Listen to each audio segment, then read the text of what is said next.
Shalom, brothers and sisters. Shalom. This is the Israelite School of Biblical History and Practical Knowledge. We're here at 8524 South Braeswood Boulevard, Houston, Texas, 77071. We have classes Monday and Wednesday from 7 to 10 p.m., Friday from 9 p.m. to 11:30. And then we also have, today, the Saturday classes from noon to 3 p.m. If you need to get a hold of us with questions, comments, if you want to make donations, whether it be cars, clothes, canned goods, pads, papers, anything that you think will help in the educational process of your people, like office supplies, or the clothing that we can help brothers that are coming in with, sisters that are coming in with, things that we can use to help out families and keep people off the streets and things like that. Anything you want to give, hit us up at hiddentruth12@gmail.com. That's hiddentruth12@gmail.com. If you want to make a monetary donation, you can go to the Wells Fargo account. All right, you can go to Wells Fargo, and under Israelite School of Biblical History, the account number is 101 580-6167. So that's 101-580-6167. It's a Wells Fargo account. You can drop any monetary donations you want to give in there.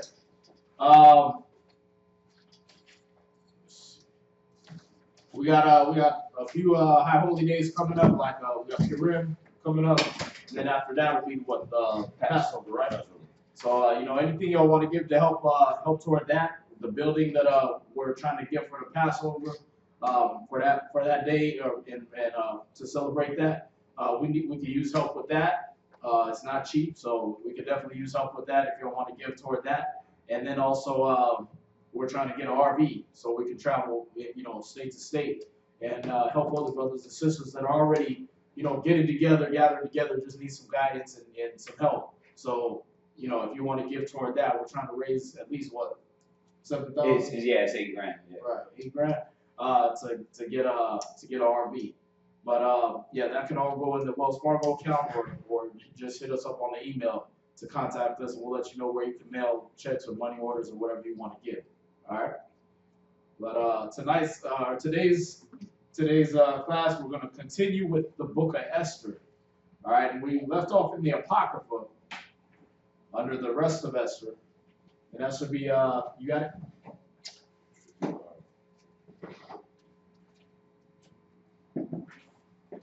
It should be in the rest of Esther, chapter 14. Okay. Yeah. No. Yeah, start them. You do start.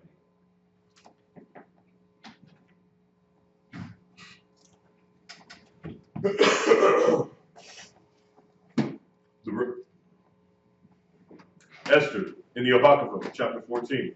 Queen Esther also, being in fear of death, resorted unto the Lord, and laid away her glorious apparel, and put on the garments of anguish and mourning, and instead of precious ointments, she covered her head with ash and dung, and she humbled her body greatly, and all the places of her joy she filled with her torn hair.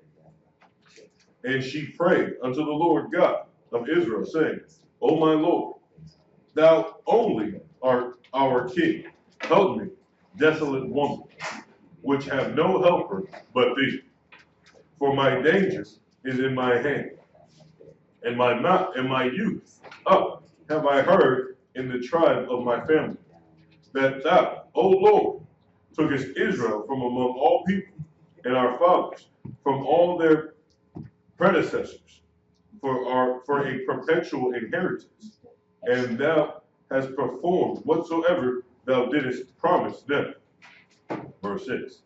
And now we have sinned before thee.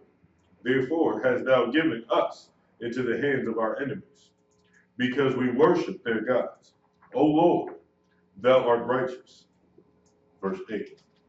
Nevertheless, it satisfied them not that we are in bitter captivity, but they have stricken hands with their idols.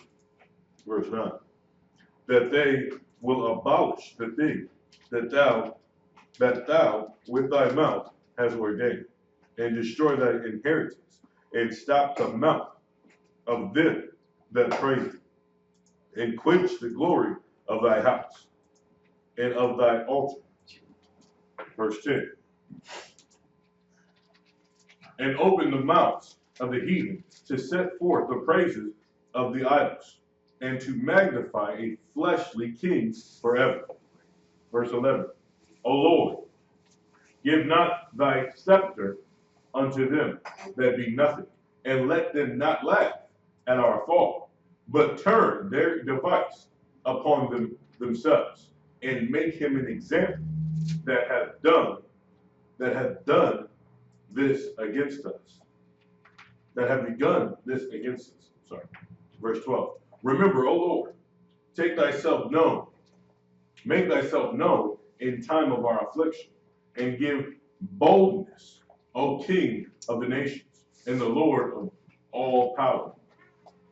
Verse 13. Give me eloquent speech in my mouth before the lion. Turn his heart to hate him that fighteth against us,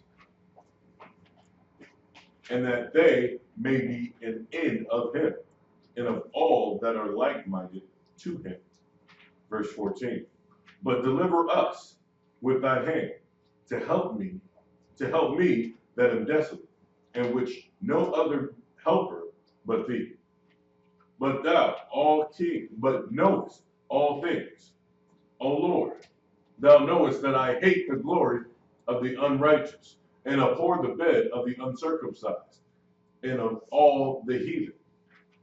Thou knowest my necessity, for I abhor the sign of my high estate, which is upon my head, in the days wherein I show myself, and that I abhor it as a minstrel, Where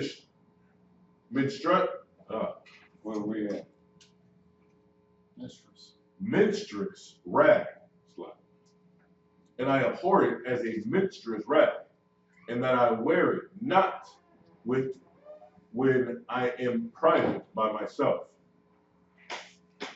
Right, so what she's showing is just like Moses, just because they was in the king's court, just because they was in the court of their enemies and all up in this high estate, she didn't like it.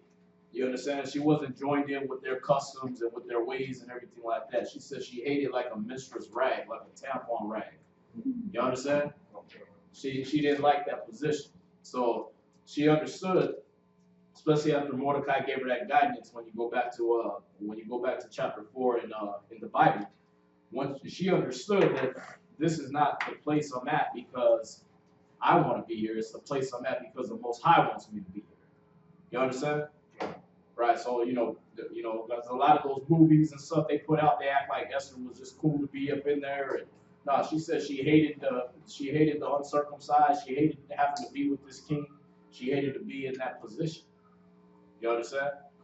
And Mordecai put her in remembrance that, listen, this is why you got put here. You put in this hated position. You're in a position where you don't want to be in to save your people. It's by the Most High. Y'all see that? And so, y'all got to know this, because a lot of people get put in positions they don't want to be in by the Most High. But why are you doing it? Because that's the will of the Most High. You understand? All right. Oh, it said, and she prayed that prayer. She said, turn his heart to hate him that fighteth against us. So when you finish the whole story, it shows how she won favor with the king, and then the man that did what he was going to do. I didn't want to reveal it all, but what he did, Right. and then the way he seen Esther, and he used that device. Right. Against her. Right. Yeah. Do the same thing. Verse 17. And that Esther, chapter 14, verse 17. And that thine handmaid hath not eaten at a man's table, and that I have not greatly esteemed the king's feast, nor drank nor drank the wine of the drink offerings. Neither had thine handmaid any joy since the day that I was brought hither to this presence. But in thee, O Lord God, Abraham. Verse 19. O thou mighty power above all, hear the voice of the foreigner, and deliver us out of the hand of the mischievous, and deliver me out of my fear. No, right. Keep reading. Oh, that was it? Done. All right, we'll do 2 chapters. 2 chapters. Yeah. So, No, we'll do 2 chapters.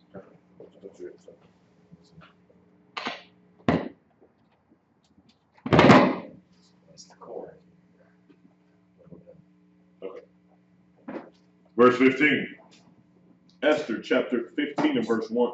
And upon the 3rd day, when she had ended her prayer, she laid away her mourning garment and put on her glorious apparel, and being glorious adorned, after she had called upon God, who is the beholder and Savior of all things, she took 2 maids with her, and upon the one she leaned, as carrying herself daintily.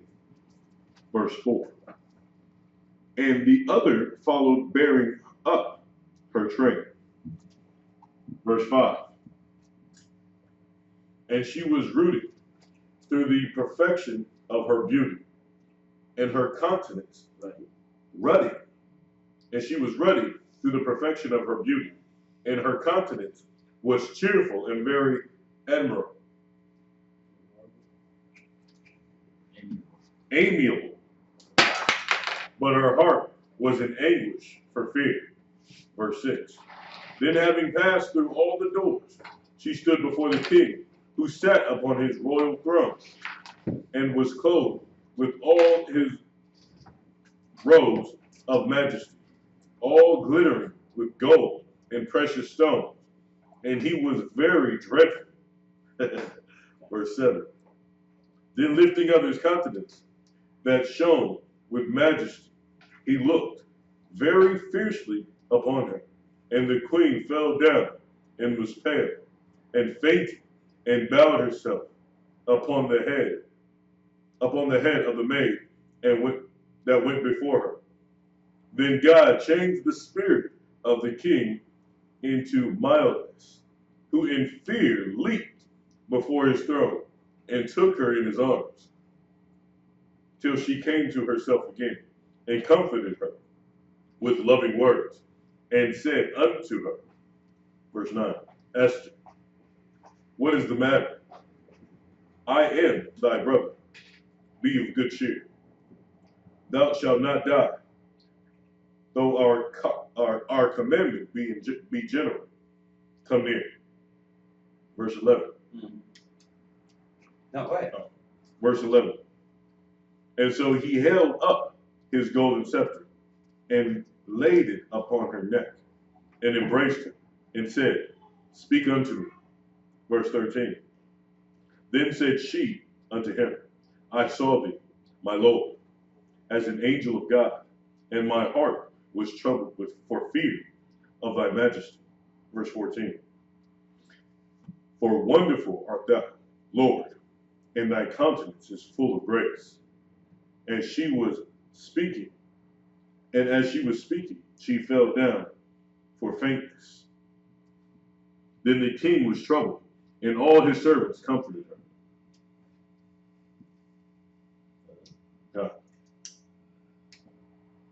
Right. So what you're seeing right there is, she came into the court like it wasn't lawful for a woman to do. She came into his court without being summoned.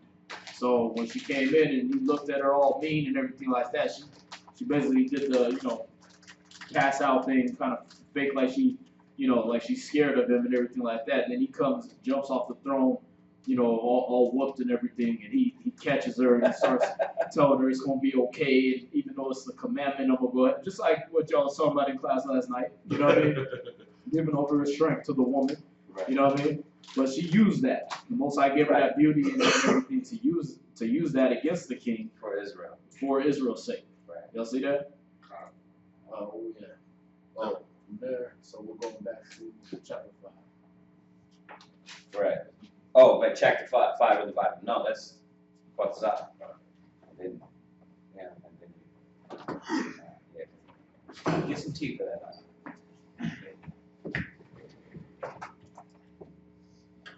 Quatazap Ash, Shabbatashal, Benyamin, Bun, Yasha'al. Yahweh Hashem Yahushua Barakatham. Yahweh Hashem Yahushua Barakatah.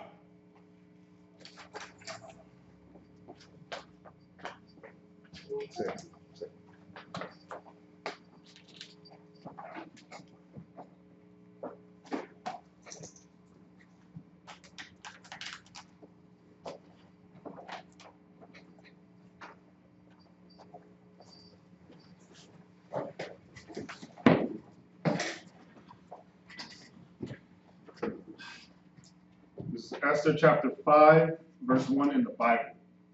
Now it came to pass on the third day that Esther put on her royal apparel and stood in the inner court of the king's house, over against the king's house. And the king sat upon his royal throne in the royal house, over against the gate of the house. And it was so, when the king saw Esther, the queen, standing in the court, that she obtained favor in his sight. And the king held out to Esther a golden scepter that was in his hand. So Esther drew near and touched the top of the scepter. Then said the king unto her, What wilt thou, Queen Esther? And what is thy request?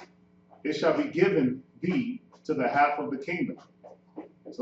It shall be even given thee to half of the kingdom. And Esther answered, If it seem good unto the king, let the king and Haman come this day unto the banquet that I have prepared for him. Then the king said, Cause Haman to make haste, that he may do as Esther hath said. So the king and Haman came to the banquet that Esther had prepared. Verse 6. And the king said unto Esther, at the banquet of wine, What is thy petition? And it shall be granted thee. And what is thy request? Even to the half of the kingdom it shall be performed.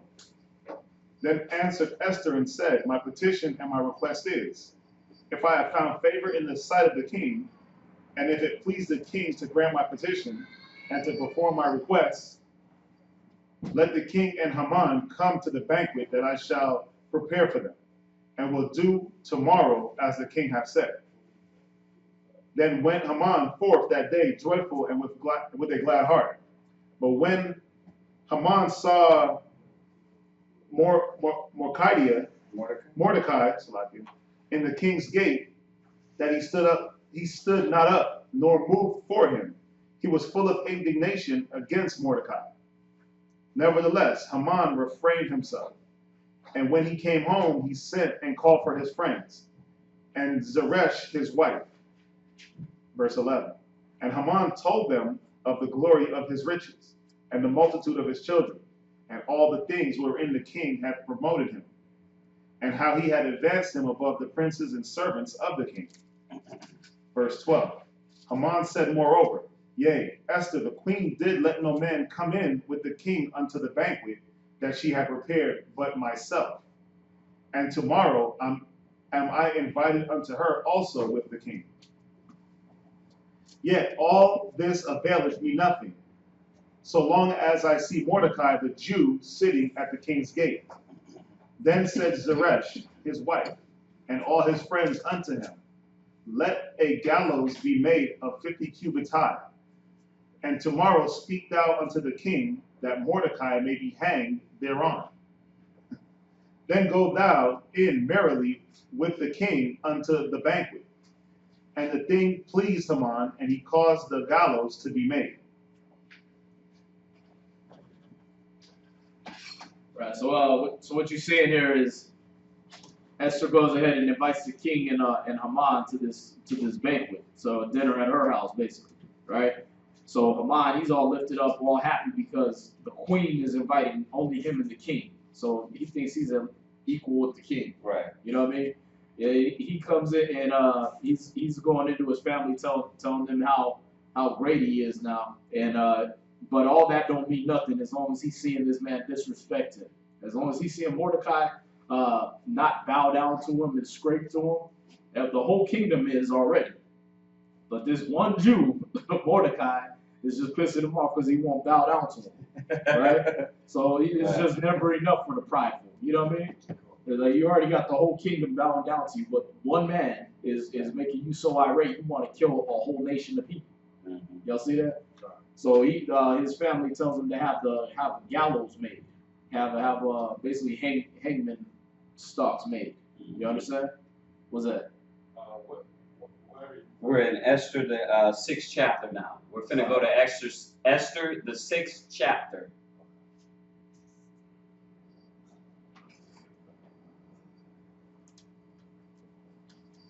Yeah, we're gonna answer biblical questions, bro, but that's something you might want to take up with Geico or something. I'm sorry? No, this person asked, can I use my mother's address to get cheaper car insurance? Somebody needs attention, brother. That's about attention. Go ahead. This is Esther chapter 6 and verse 1. Somebody needs a friend. Go ahead. On that night could not the king sleep, and he commanded to bring the book of records of the Chronicles, and they were read before the king. And it was found written that Mordecai had told of Bigthana and Teresh, two of the king's chamberlains, the keepers of the door, who was sought to lay hand on the king Ahasuerus. And the king said, what honor and dignity hath been done to Mordecai for this? Then said the king's servants that ministered unto him, there is nothing done for him. So what you're seeing here is the spirit got on the king before Haman could even come to him and tell him about killing all the Jews. The spirit got on the king to look in the records, and he seen that this Jew Mordecai has saved his life. So he's like, hey, what's been done for him? Did we give him anything? Did we do any honor for him? They was like, nah, nothing's been done for him. Y'all see that? So before Haman can even come and tell him, like, these Jews, you know, they don't want to bow down and everything. Can we hang Mordecai? Before that happened, the king's looking in the record saying, oh, damn, Mordecai saved my life.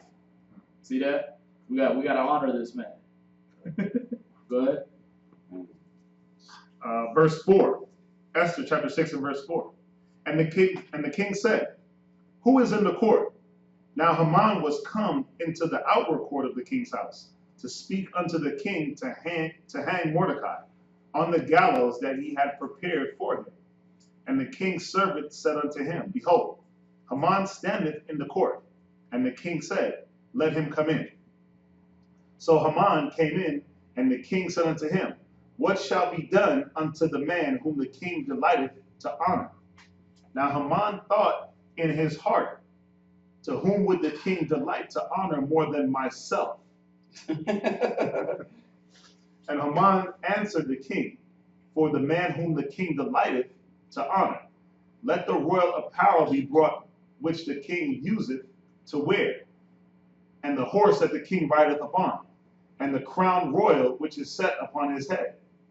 And let this apparel and horse be delivered to the hand of the one of the king's most noble princes, that they may array the man withal whom the king delighteth to honor, and bring him on horseback through the street of the city, and proclaim before him, thus shall it be done in the man whom the king delighteth to honor.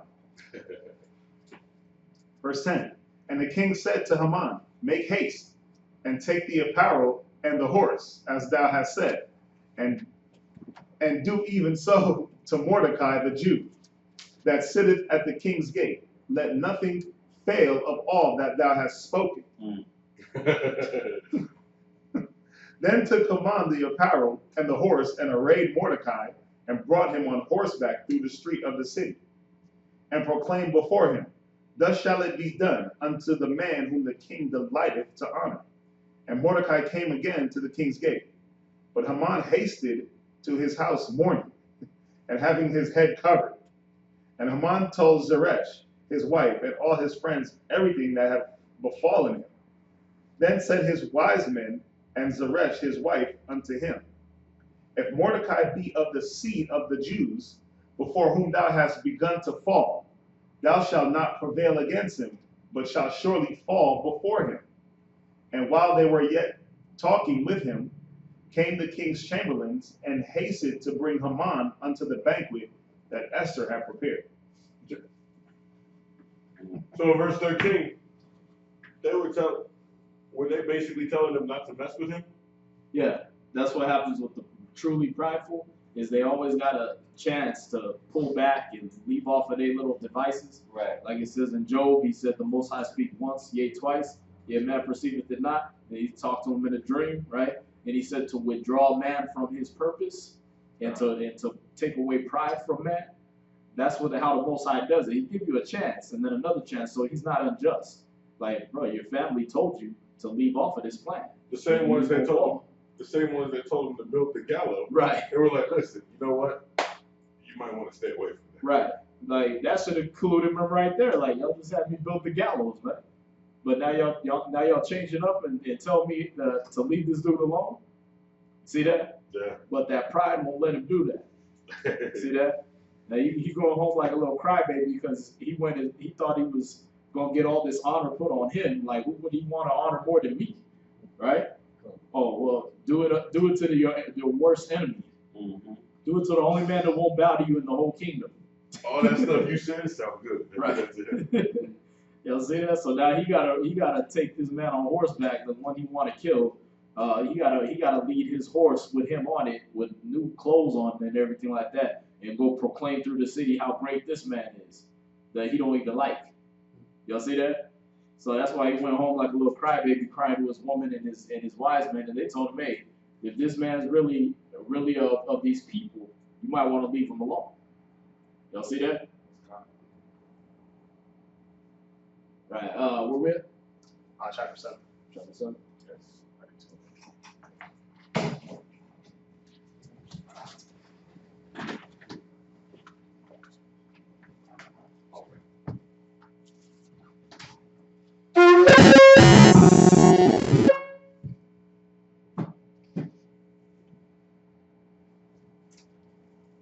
Ray, Shabbat Shaw, Shabbat Shah, Ben Yah, No, start all over. It's Ray, Ray, Shabbat Shaw, Shabbat Shaw, Yehowadah, Yahweh Da, Bun, Bun, Yasha Allah. Yasha, Allah, Uh-huh. Judah. Ray, Shabbat Shaw, Yehowadah, Yahweh Da, Bun, Bun, Yasha, Allah. Yasha. Yahweh Hashem Yahweh Shabbat Da. Yahweh Hashem Yahweh Shabbat Da.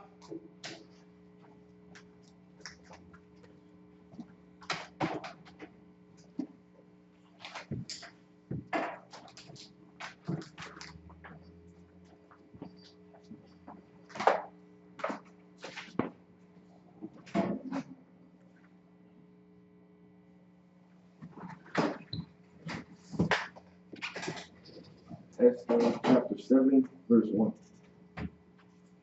So the king and Haman came to the banquet with Esther, the queen. And the king said again unto Esther on the second day at the banquet of wine, What is thy petition, Queen Esther? And it shall be granted thee. And what is thy request? And it shall be performed even to the half of the kingdom. Then Esther, the queen, answered and said, If I have found favor in thy sight, O king, and if it please the king, let my life be given me at my petition, and my people at my request. For we are sold, I and my people, to be destroyed, to be slain, to be and to perish. But if we had been sold for bondmen and bondwomen, I had held my tongue, although the enemy could not countervail the king's damage. Then the king Assuerus answered and said unto Esther, the queen, who is he, and where is he, that durst presume in his heart to do so? And Esther said, the adversary and the enemy is this wicked Haman. Then Haman was afraid before the king and the queen. And the king, arising from the banquet of wine in his wrath, went into the palace garden. And Haman stood up to make request for his life to Esther the queen. For he saw that there was evil determined against him by the king. Then the king returned out of the palace garden into the place of the banquet of wine. And Haman was fallen upon the bed whereon Esther was. Then said the king, will he force the queen also before me in the house? As the word went out of the king's mouth, they covered Haman's face. And Harbonah, one of the chamberlains, said before the king, behold also the gallows 50 cubits high, which Haman had made for Mordecai, who had spoken good for the king, standeth in the house of Haman. Then the king said, hang him thereon. So they hanged Haman on the gallows that he had prepared for Mordecai. Then was the king's wrath pacified. Right, so what you're seeing there is he basically got caught in his own trap. All right, he went to the banquet, and Esther was, asking the king, hey, can you save my people?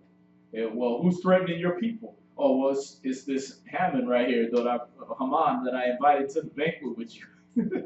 You see that? So she kind of set him up. So this dude Haman, he goes and he's in fear for his life. So he runs to Queen Esther trying to beg her, but he throws himself on her bed, and then the king comes in looking at him like, oh, you gonna try to rape my wife too? See that? So he's even more mad, plus he's drunk. You understand? And it wasn't even like that. Right. So everything came back. Then the chamberlains come in, and they're like, oh, look, there's the gallows that he was going to hang Mordecai on. Remember the one that saved your life? So he's like, look, we'll kill him on those. That was the straw that broke him back. Right. He said, yeah. Go ahead. Yeah, I'm trying to keep up with you.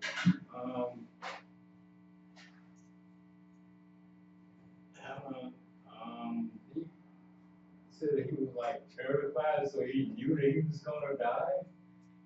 He knew he was gonna be hanged. Yeah, he seen that the king was. Esther just told on him, was like, listen, this man Haman, he wants to kill all my people. Now the king is whooped over Esther because she's beautiful, right?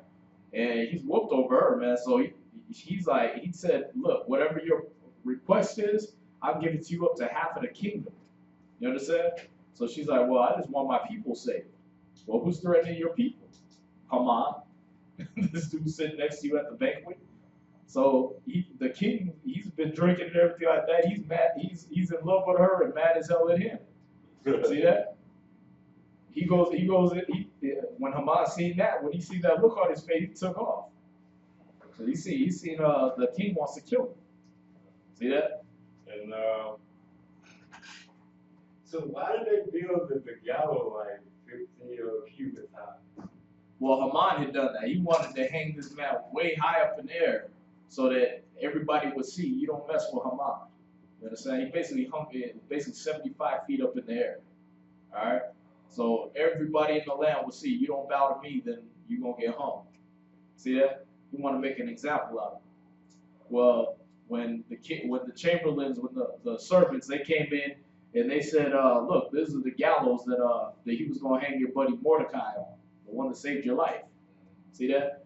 They said, there's the gallows out there. But he said, the king said, look, well, go ahead and hang him on those. See that? Wow. Yeah.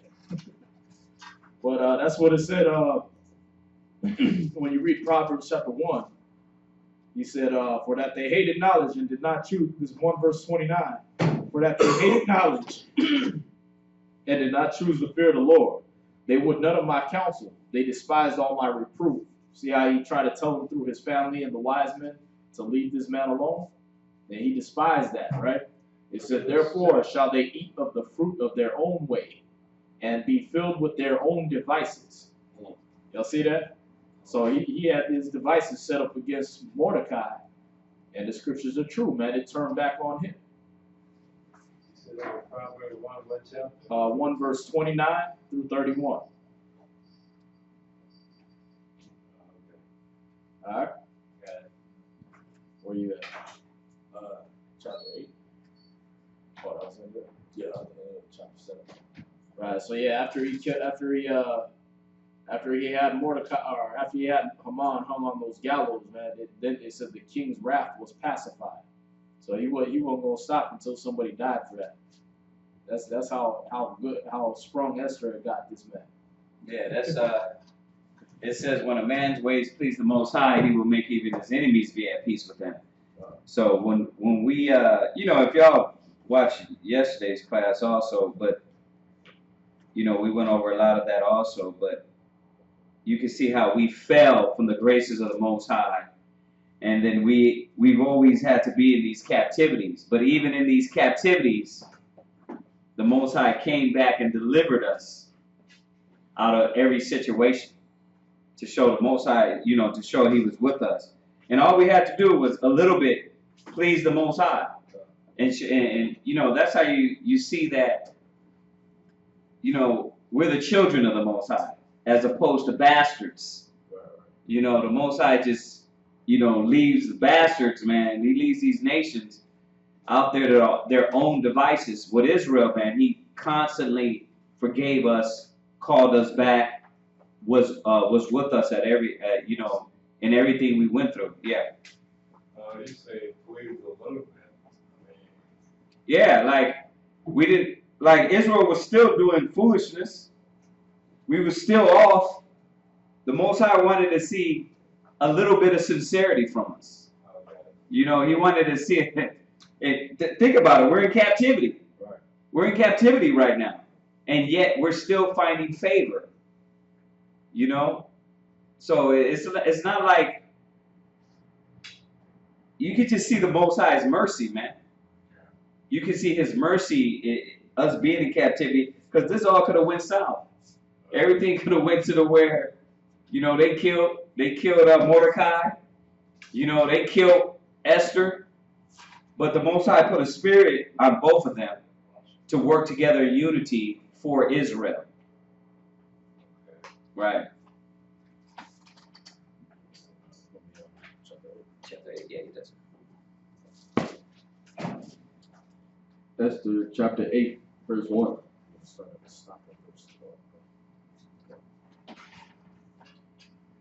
Esther chapter 8, verse 1. On the day did the king Assuerus give the house of Haman the Jews, enemy unto Esther, the queen. And Mordecai came before the king, for Esther had told what he was unto her. And the king took off his ring, which he had taken from Haman, and gave it unto Mordecai. And Esther set Mordecai over the house of Haman.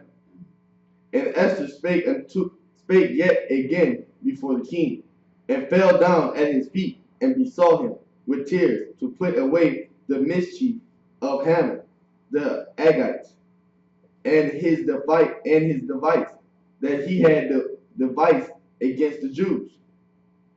Then the king held out the golden scepter toward Esther. So Esther arose and stood before the king and said, If it please the king, and if I have found favor in his sight, and the thing seem right before the king, and I please in his eyes, let it be written to reverse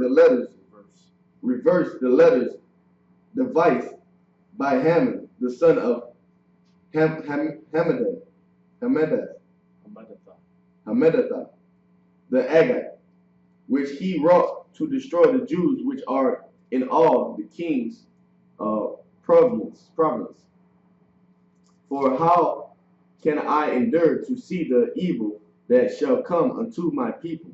Or how can I endure to see the destruction of my kindred? Then the king of Assyria said unto Esther, the queen of the queen, and to Mordecai the Jew, Behold, I have Esther, the house of Haman, and him they have hanged upon the gallows, because he laid his hand upon the Jews. Write ye also for the Jews, as it liketh you, in the king's name, and seal it with the king's ring. For the writing which is written in the king's name, and sealed with the king's ring, may no man reverse. Then were the king's scribes called at the time in the 3rd month, that is, the month Sabbath, of the 23rd day thereof. And it was written according to all that Mordecai commanded unto the Jews, and to the lieutenants, and to the deputies, and rulers of the province, which are from India unto Ethiopia, 127 provinces, unto every province according to the writing thereof, and unto every people after their language, and to the Jews according to their writings, and according to their language. And he wrote in the king Assyria's name, and sealed it with the king's ring, and sent letters by post on horseback, and riders on mules, camels, and young dromedaries, wherein the king granted the Jews which were in every city to gather themselves together, and to stand for their life, to destroy, to slay, and to cause to perish all the power of the people of province that would assault them, both little ones and women, and to take the spoil of them for a prey. Upon one day in all the province of King Assyrius, namely upon the 13th day of the 20th month, which is the 12th month, which is the month of Adar. All right, so what you're seeing is, again, basically everything Haman had set out. He told them, he had told the king that he wanted all the Jews killed. So the king Ahasuerus, he has sent letters to all the provinces to kill all the Jews at first, right? Well, because of Esther, he went ahead and sent all these letters out to all the provinces that anybody that lays hands on the Jews, the same thing would happen to them like what happened to Haman, that they would be hung. You understand? That they would be killed and put to death. All right? So everything Haman sent out got reversed. Then on top of it, he put Mordecai in Haman's office. See that? He went ahead and put the Jew in the place where Haman used to be. See that? It was basically like second to the king. Y'all got that? So everything that the wicked purpose against the Most High's people, man, it got turned on its head. You got a question, brother? Yeah. So Esther seems like pleasing to the king's eye, right? Right. Okay. Well, she's the queen at this time. Was she the queen? Yeah, she's the queen. Oh, okay. Yeah. And what is Adar? I mean, my Adar. What's that? Adar. Yeah. And the That's the 12th month. Adar means the 12th. Oh, that's the 12th. Right, 12th month. Yeah, it'd be like February, March. Right. February, what corresponds to February and March in this calendar, it will be the 12th month for us. Right. Because the first month for us will be late March, early April.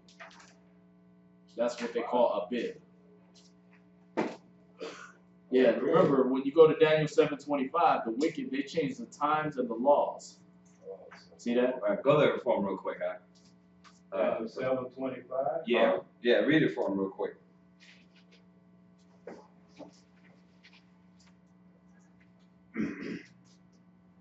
Daniel chapter 7 and verse 25.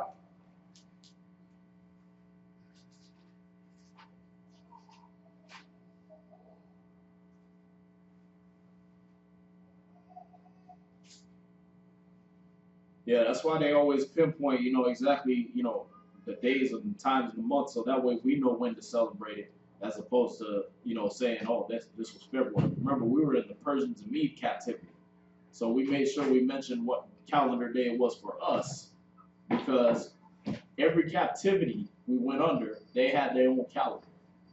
The wicked had their own calendar set. See that? So if you was in Babylonian captivity, on the 25th of December, they was worshiping Nimrod and cutting down trees and putting it in their house, right? If you went under Greek captivity, right, then the same thing. On the 25th of December, they was worshiping Mithras, their king, their sun god or whatever, right? Same thing with the Romans. They was doing Saturnalia on the 25th of December. All to cover up what we did on the 25th of December, which actually was our 9th month, the 25th, which was Hanukkah, the rededication of the temple.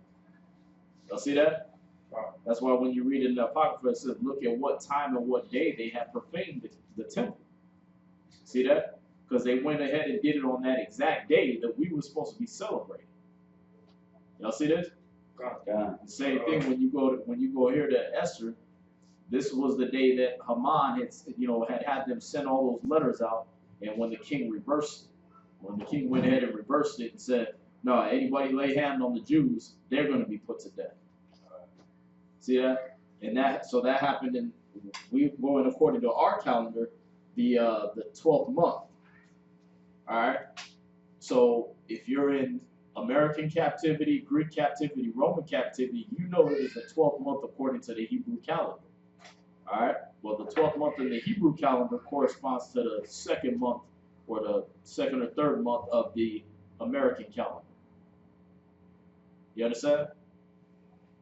All right, so yeah, just so that's clear, when you say the month of Dar, then you're talking about late February, early March. Late February, early March. Right. Okay. Just like yesterday, everybody was celebrating New Year's, right? Okay, well that's the first. They're saying that the first day of the year is in the dead middle of winter, when everything's dead. Nah, the beginning of the year is when everything's new, when everything starts being made new, right? Right. Well, that doesn't happen until late March, early April, what they call springtime, right? So for us, that's when the year starts. So that's our first month. All right. You read that? Daniel chapter 7 and verse 25. And he shall speak great words against the Most High, and shall wear out the saints of the Most High, and think to change times and laws. And they shall be given into his hand until time and times and the dividing of time. See, this wicked kingdom is going to speak great words against the Most High. They're going to be prideful as hell. They even changed the names of the months, the days, everything to go against the Most High. You understand?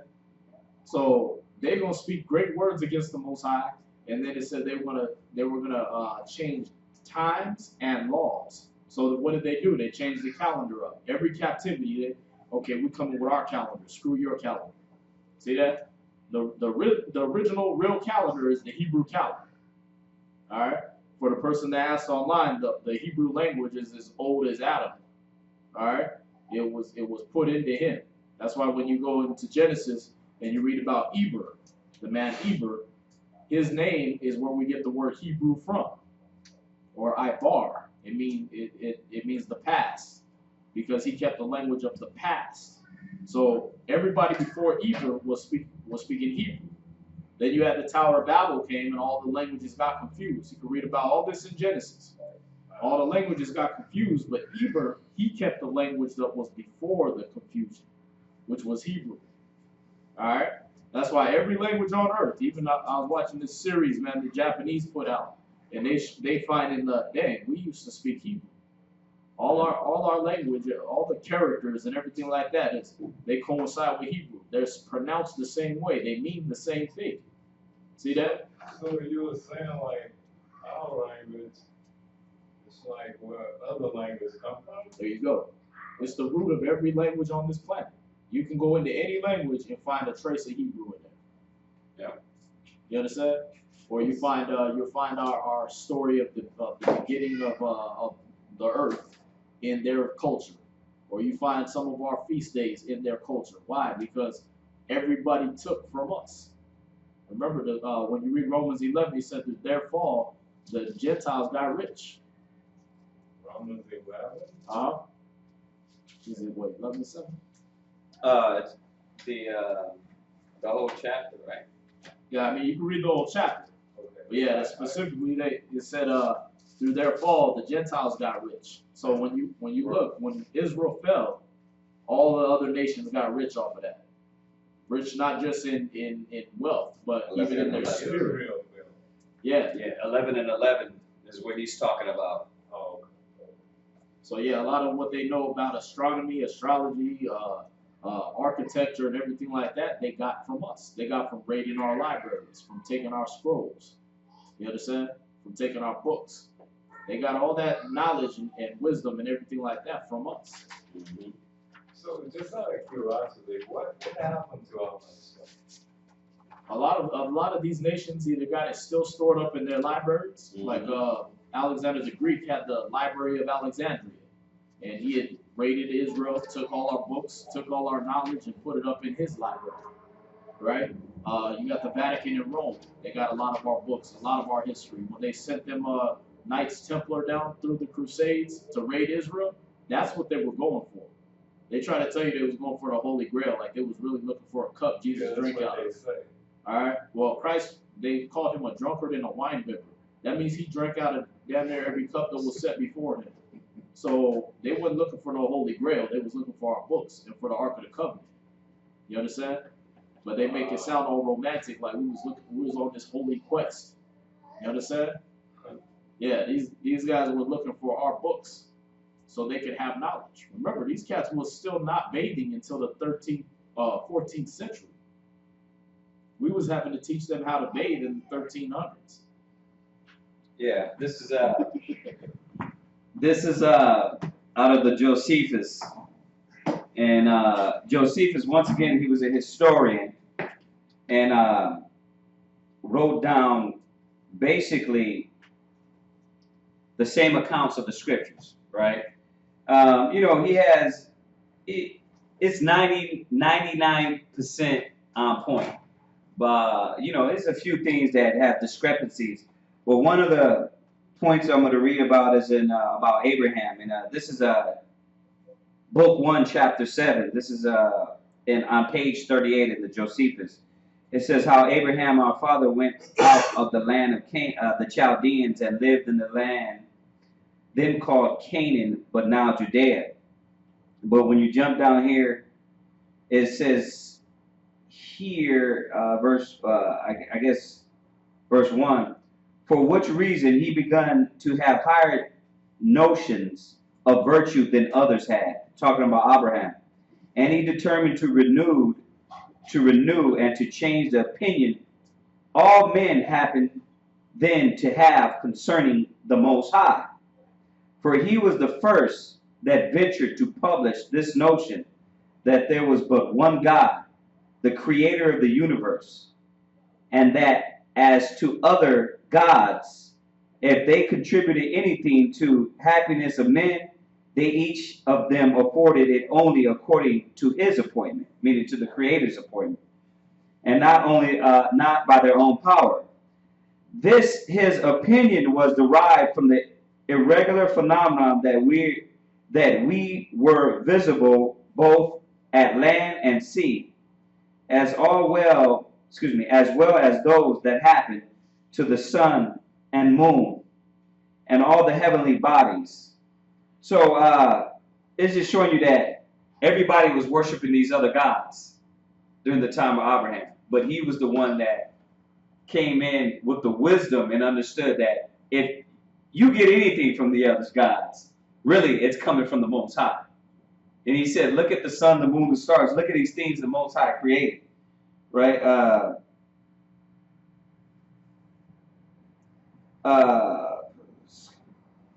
This is verse 2. It says here, Boris mentions our father Abraham without naming him when he says thus, in the 10th generation after the flood, there was among the Chaldeans a righteous man and a great, it says, and great and skillful in celestial science. So once again, this is Abraham. Now we're talking about in the land of Canaan, when all the people of Canaan were worshiping everything. He was the one that had the understanding of the sun, the moon, the stars, right? He was the one that had understanding of science. He was the understanding that, but this came from the Creator, the Most High. Then you jump over here. It says, this is chapter 8, verse 2. It says, whereupon, this is talking about Abraham again. Whereupon he was admired by them in those conferences as a very wise man and one of great sagacity, when he discoursed of any subject he undertook, and this not only in understanding it, but in persuading other men also to assist him. It says he communicated to them arithmetic and delivered to them the science of astronomy. For before Abraham came into Egypt, they were unacquainted with those parts of learning. So Abraham taught the Egyptians mathematics and science of astronomy. Did you say trigonometry? All that. All that. All that. It says for the science, it says, right, it says for that science came from the Chaldeans into Egypt, and from thence to the Greeks also. So remember, because he came from Canaan, right? So Abraham taught them arithmetic. Listen, you got to think about all these concepts that we're talking about. It came from Israel, because it came from Adam, like he just said. But out of all the nations that were created, Eber kept it, and it came down the line of Shem. From Eber to Shem. Shem was the son of Noah. Noah. Right. It came down that line all the way to Abraham. The other nations, when you look at Ham, when you look at Japheth, and all the other, even of Shem, the families that come from Shem, they didn't follow what Abraham followed. They started worshiping other gods, idols, what we call today doctrines or religions, right? Right. But Abraham from Shem, right? From Eber, and there's more in that line, a righteous line that came about and prophesied from Noah, before Noah, that prophesied and kept the laws and commandments and wisdom of the Most High. But showing you that, you got to think about this. It said Abraham, the arithmetic came from him, right? And it came down to Egypt. So when they try to lie to you and say, right, oh, Moses learned everything he knew from the Egyptians. Well, where did the Egyptians learn it from? They learned it from when Joseph was ruling them, before Moses, right? When he ran everything. Then before that, how did they even have a kingdom? How were they even in the situation they were in before Joseph ruled over them? Because of Abraham. You understand? So everything they even had, they got to attribute to Abraham.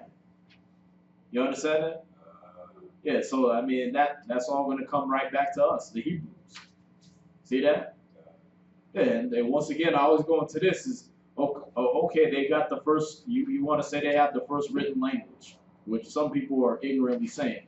The first written language is actually cuneiform, which comes out of Sumerian. Cuneiform. Cuneiform? Yeah, Cuneiform. Cuneiform. And that comes out of Sumeria, right?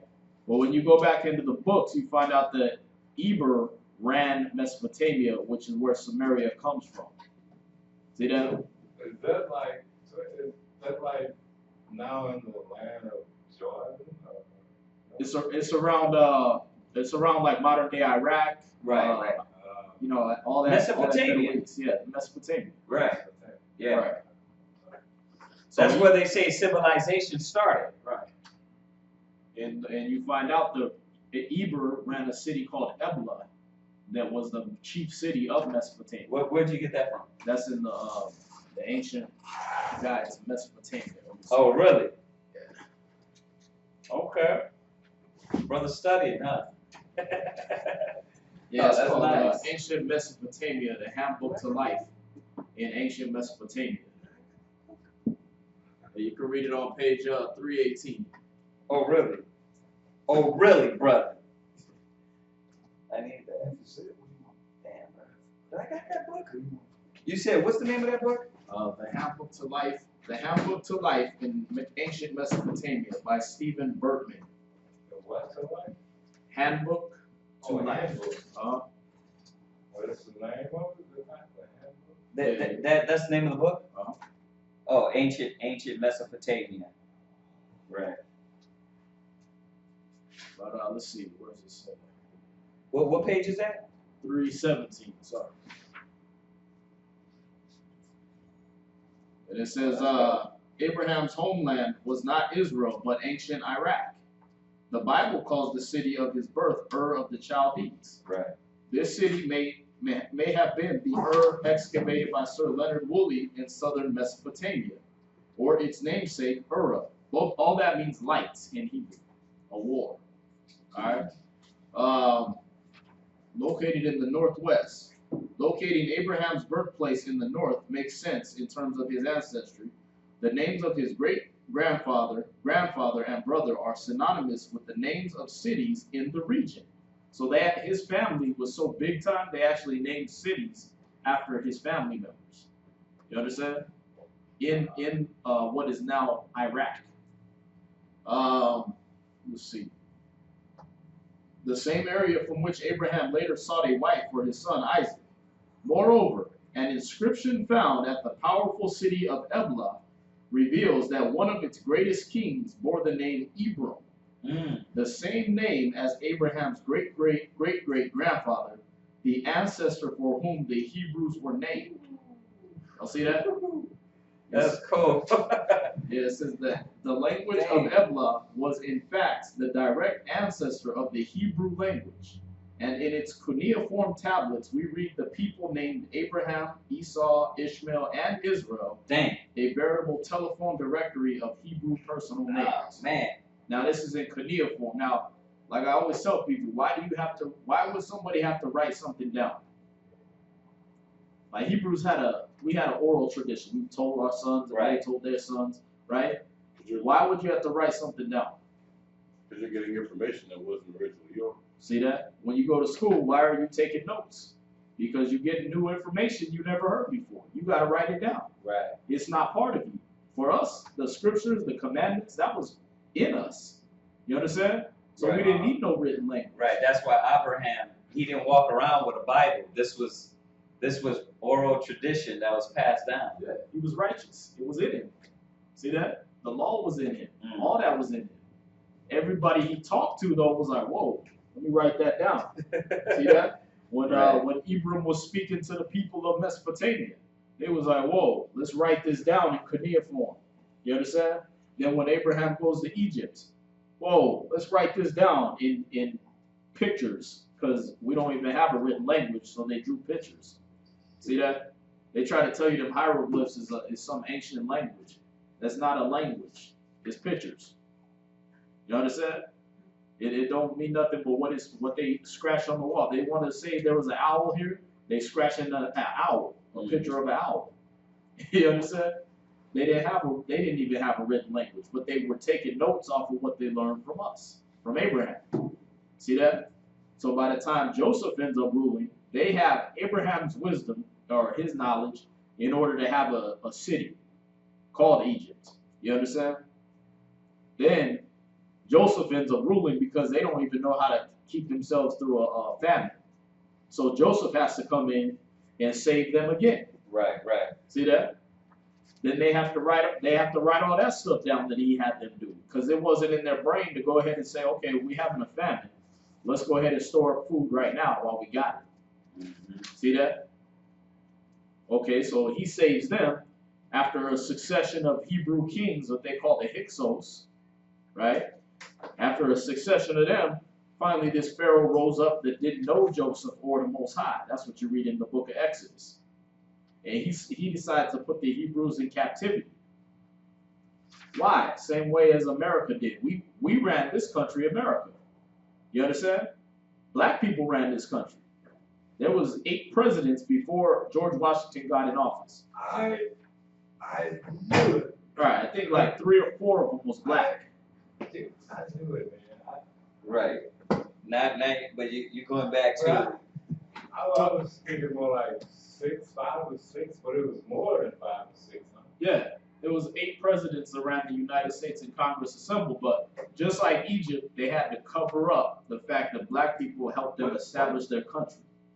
What year was, what century, what? That's 1776 is when America got established as a nation, right? But there was 8 presidents again of that. That's just when the Declaration of Independence was signed, and they supposedly became an independent nation from Britain, right? But before that, there were 8 presidents that ran this country, that ran the 13 colonies that were established here in America. They just forgot to put it in the history. Yeah, conveniently. Just like when the Egyptians came in, they act like, well, we don't know this God, and we don't know Joseph, right? We don't know all the people that helped us become this great nation with pyramids and alabaster statues and everything like that. We don't know those people. They covered it up, just like the white man did here. They took their constitution from the S.O.W Indians, right? They took that from them. Then they took they took their leadership skills from the 8 presidents, 4 of them or 5 of them being black before George Washington, and then they just erase all us out of history and act like we didn't do nothing here. We were just slaves. We ran this place. Right, just like they did in Europe. Just like they did in Europe with all the black queens and kings in Europe. They whitewash everyone, and the famous one we know is King James, right? And then they put them up as white people. Just like what they're doing now. What did they do with we were talking about it a while back about slavery. How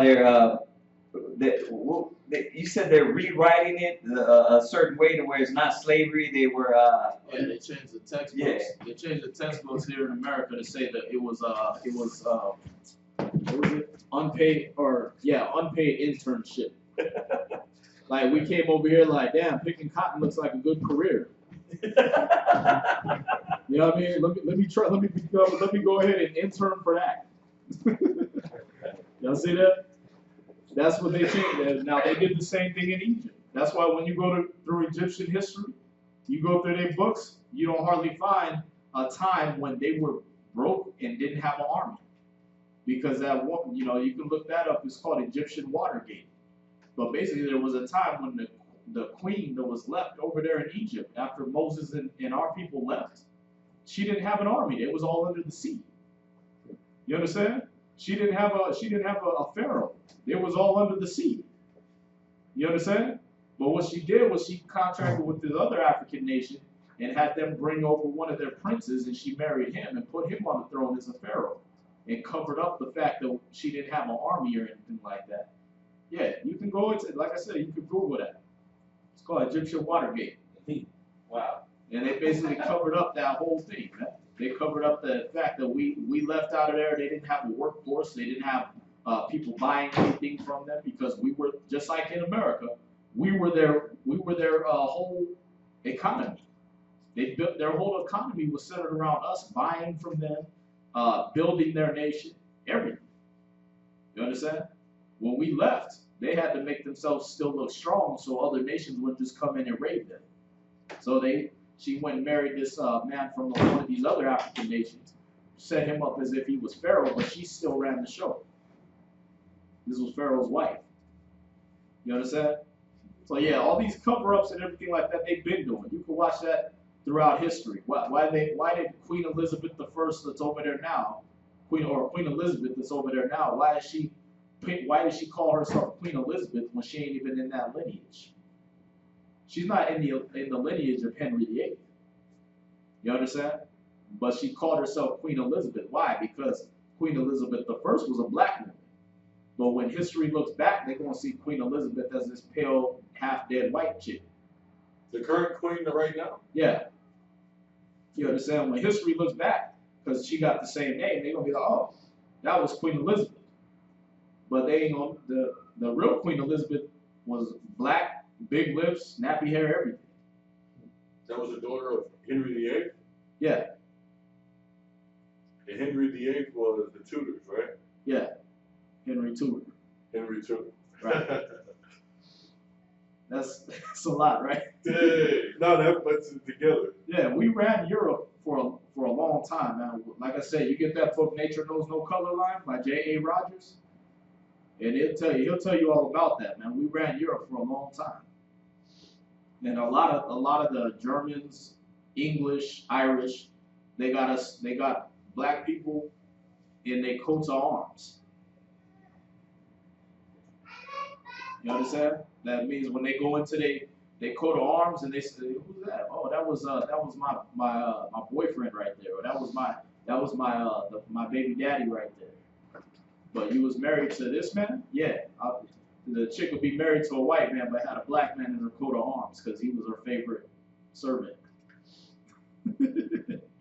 You understand? Or they have it was an honor for them when you read that book for a white woman to try to marry a black man. Just like it is today. Yeah. You understand? Yeah, that was an honor for them, but now they want to cover up their shame because we built everything they are. But just like anybody else, you know, if you become this great nation, you don't want to be able to give the credit to somebody else for building you. So they erase us out of history, man. You know what I mean? Like I said, in 100 years, your kids, your grandkids, great grandkids, they ain't gonna know nothing about slavery. Michael Jordan's gonna be white.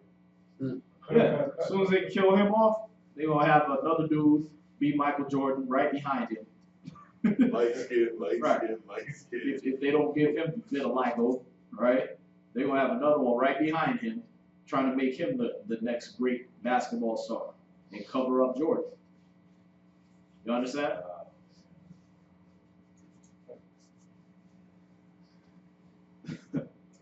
Let's see. We got some comments on here real quick.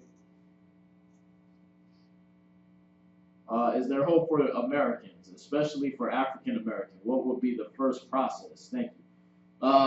No, there's no hope for America. And if you're in the American mind state, there's no hope for you either. Go to Revelations 18:4. I'm gonna try to answer these real quick. But yeah, there's no hope for America. Sorry. Somebody else get Isaiah 13:15. Read that. Revelation chapter 18 and verse 4. And I heard another voice from heaven saying, "Come out of her, my people." So this should answer Derek's and both your questions. Derek Barnhill, we're gonna answer both your questions at once. Read it again. And I heard another voice from heaven saying, Yeah, Revelation 18 and verse 4. 18 verse 4. Go ahead. And I heard another voice from heaven saying, "Come out of her, my people." So you said, how do you convert? You got to come out of her ways. You understand? That's not saying leave America, because there ain't nowhere else on earth that the curses ain't going to take you, and they're not going to follow you and overtake you. All right, so when you read Deuteronomy 28, all these curses, no matter where you went, if you try to run back to Israel, then curses was still going to be on you. You understand? The Most High already know your bloodline. He already know this is one of the people, this curse, until they claim the blood of Christ. You understand? Until you start living like Christ would have you live. All right, so that's why the scripture is saying, come out of her, my people. Come out of America's ways. Go ahead. That you be not partakers of her sins. Right, and don't partake in her sins. Don't get caught up in her drugs, her lust, her covetousness, her greed, her filth. All right, all her abominations, let that stuff go. Go ahead. And that you receive none of her plagues. So that you don't get none of her plagues. All right, the Most High says, stop being a fornicator. Stop being a fornicator so you don't catch AIDS and gonorrhea and syphilis and all the above. All right? You got to get out of her ways. Go ahead. Verse 5. For her sins have reached unto heaven. Because the sins of America don't reach up to heaven, man. They trying to pollute everything they can get their hands on, the air, the water, the land, everything. Her sins have reached up into heaven, man. She done persecuted the prophets, persecuted the saints. She's killing the brothers and sisters in the streets all day, every day, right? So her sins don't reach up to heaven, man. That report is going up to heaven like this nation got to go. So yeah, if you're in American mind state, if you're stuck in the American religion, the like he said, the American religion cult, right? If you're stuck in that, then you better get out of that, or the Most High will destroy you. Go to Isaiah 13:15. Isaiah chapter 13 and verse 15. Everyone that is found shall be thrust through, and everyone that is joined unto them shall fall by the sword. Read it again. Everyone that is found shall be thrust through. Right. Everybody that's found in America in that mind state, they're going to be thrust through. They're going to be stabbed through. Go ahead. And everyone that is joined unto them shall fall by the sword. And everybody joined to them shall fall by the sword. Just like in Egypt, I can guarantee you there was that 1% dumb house slave Negro that did not put that blood on his door. Guess what? His firstborn was dead in the morning. All right? Because you always got that one that I just love massa so much. You know what I mean? Just like we had them when we left out of there. They was talking about the leeks and onions they used to eat back in Egypt. Like, that's what you want to go back to? You want to go back to slavery so you can eat onions? Y'all see that? Yeah. That's what they was complaining about when you get into Exodus, right? After we left. But that kind of mentality, that was still in Egypt. I guarantee you there was that 1,000 or 2,000 house niggas that was just sitting there like, we ain't got to put no blood on the post. You understand? So you eat manna from heaven. And then, but you comparing that to like onions, right? Bitter herbs that you ate in Egypt, right? Like that's how our people are, man. Because they were still stuck in the American mind state. Well, this time Christ is saying, listen, if you found in that mind state, I'm gonna thrust you through. If you're joined to them, you're gonna be slain. You see that? If you come out, if you make it through the nuclear explosions and your brain is still set on, I'm gonna act like an American, he's gonna kill you. All right. This is the answer to the brother's question online. And then what book is that brother speaking about? Abraham and Hebrew. That was the Handbook to Life in Ancient Mesopotamia. I think might be talking about Josephus. Oh, okay, yeah. And then the other one is the Works of Josephus. And he was in the Antiquities of the Jews. Let's see. You weren't in this chapter 3, right?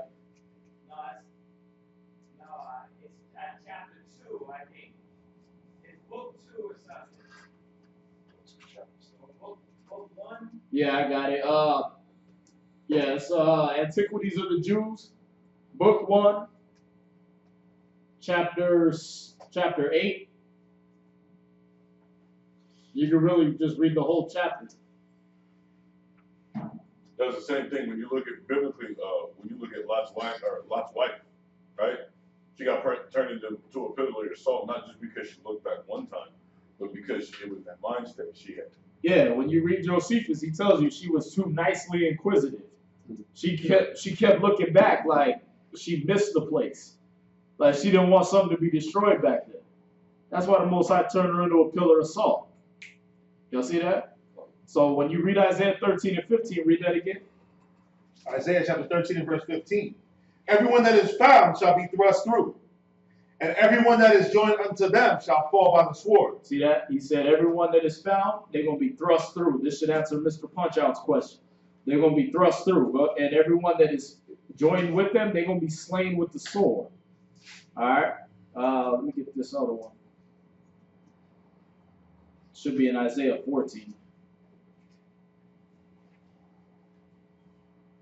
Yeah, Isaiah 14:21. Isaiah chapter 14 and verse 21. He said, what's going to happen to the so-called white man for his iniquities? The same thing that's going to happen to all the wicked, to all those that kept us in captivity, whether the Babylons, the Arabs, anybody, the so-called white man, the Africans, all these people that kept us in that captivity and put us and sold us into captivity, the Most High is going to recompense them, and He's going to pay them back. You can read that in Joel chapter 3 also. But read that.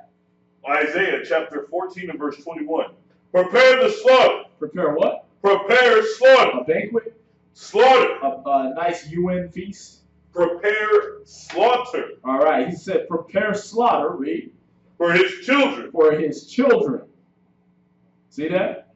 So, even, I'm just a descendant of them. I didn't actually put y'all in slavery. The scripture said, prepare slaughter for his children. You understand? Well, I wasn't no slave master. Well, you're the child of one. And unless you do what Ezekiel 33 says and restore the pledge, give again that which you have robbed, walk in the ways of righteousness, then he got slaughter prepared for you. Go ahead. Prepare slaughter for his children. So make a note that I did say, if you go by the ways of Ezekiel 33, that you can be saved from that slaughter. You're still going to be a servant, but you can be saved from that slaughter as a so-called white man, so-called American, whatever. You can't be saved from that slaughter. You're still going to be in captivity. You're still going to be in servitude. But the scriptures say that if you're still in that mindset when he gets back, he got slaughter prepared for you. Even if, oh, well, it was my great-great-granddaddy that used to be a slave master. It wasn't me. I didn't put you in slavery. You're the child of that. He got slaughter prepared for you. Go ahead. Prepare slaughter for the children, for the iniquity of their fathers. See that? For the iniquity of their fathers, he's going to slaughter you. Go ahead. That they do not rise. That they do not rise. So y'all will never be a nation again. That's why Obadiah said there will be none remaining of the house of Esau. There won't be a nation. There won't be a house. Not saying that there ain't going to be like a few people scattered here and there that's going to be in servitude, but there will not be a house left among Esau. Not a household. Y'all see that? God. There ain't going to be a nation of Esau. Was that it? Wow. Go ahead. Nor possess the land, nor fill the face of the world with cities. Yeah, there ain't going to be enough to make a city. Because there's going to be so few of y'all, so few of the so-called white man is going to be humble enough to say, we're going to take hold of the skirt of him that's a Jew and have him teach us his ways. That we're going to actually say, you know what, let's give again what we have robbed. Let's walk in the ways of righteousness. There's going to be so few of them, man, there won't be enough to make a city. And the ones that are remaining, they're going to be in servitude. All right? It's not hate speech, it's Bible speech. All right? Yeah, that's it on that. So let's get back to Esther. Did y'all have any other questions?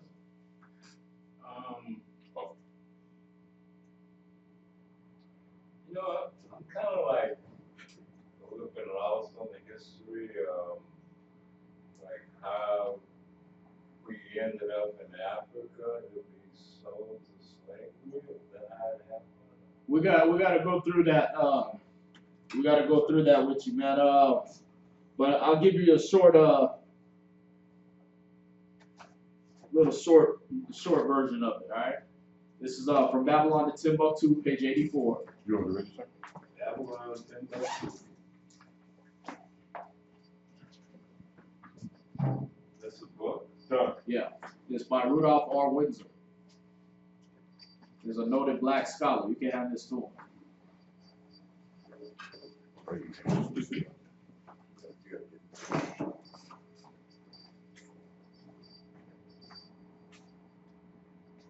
All right, so yeah, you got this. This page 84. That should be the left side of your book on the second paragraph. So maybe begin right here. All right, go ahead and read that.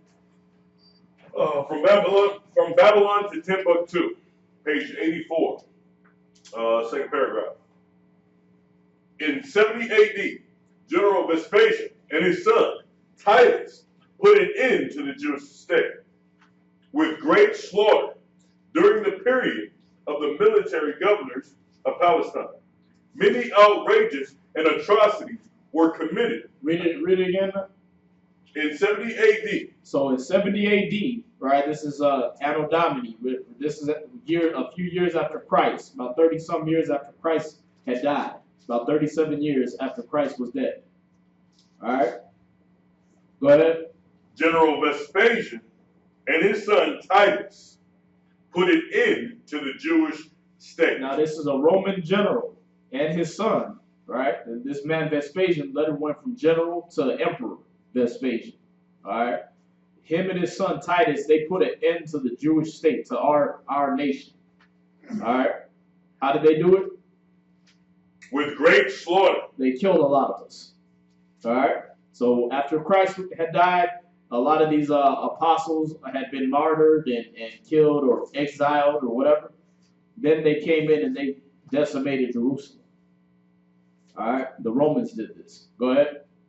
During the period of the military governors of Palestine, many outrages and atrocities were committed against the residue of the people. See that? So after that, a lot of outrages and atrocities. Basically, they started feeding us to the lions. If you was claiming you was a Christian, they was feeding you to lions and putting you in the gladiator games and having gladiators bash your skull open and having wild animals tear you apart and everything like that. They was raping our women, killing our babies in the streets and everything like that. That was happening throughout Jerusalem. All right, go ahead. During the period from Pompey to Julius. Now these are Roman emperors from the time from Pompey to Julius Caesar. Go ahead. It has been estimated that over 1 million Jews fled into Africa. They fled where? Into Africa. There you go. So that should answer your question just in the history section, right? They fled down into Africa. Read. Fleeing from Roman persecution and slavery. Now it doesn't say they fled up into Europe. You understand? Why? Because a bunch of black people ain't gonna hide amongst white people to get away from white people. That don't make sense. We fled down to Africa because we all look alike to them. And you know it because when you read in the history books, every time the Greeks or the Romans went down into Africa, or it didn't matter what tribe they went to, they called them Ethiops. Just black. Yeah, you could have went to East Africa where Ethiopia actually is, or West Africa where we were, and it was calling us Ethiops all across the board. So we In their history. we flee to West Africa. We went to West Africa. We were fleeing down into Africa, basically, and then we ended up having to be sold off of West Africa. So we didn't just go to West Africa. That's where we were sold from. Because dead in the middle of North Africa, there's a place that on the ancient map is still called Judah. So you say like, okay, we were sold from there, right? We were sold from the west coast of Africa. Yeah. By whom? Watch, read. The slave market was full of black Jewish slaves. No, read up. Oh. We were fleeing from Roman persecution and slavery. And the Jews fled into Africa, fleeing from Roman persecution and slavery. Go ahead. The slave markets were full of black Jewish slaves. So if we fled into Africa and their slave markets got filled with black Jewish slaves, who was selling us? Oh, okay, go ahead. The Africans, right? Yeah. The Africans were selling Hebrews. You understand? And the Arabs joined in with them. That's why when you get that book back there, that Tropical Africa from Time Life,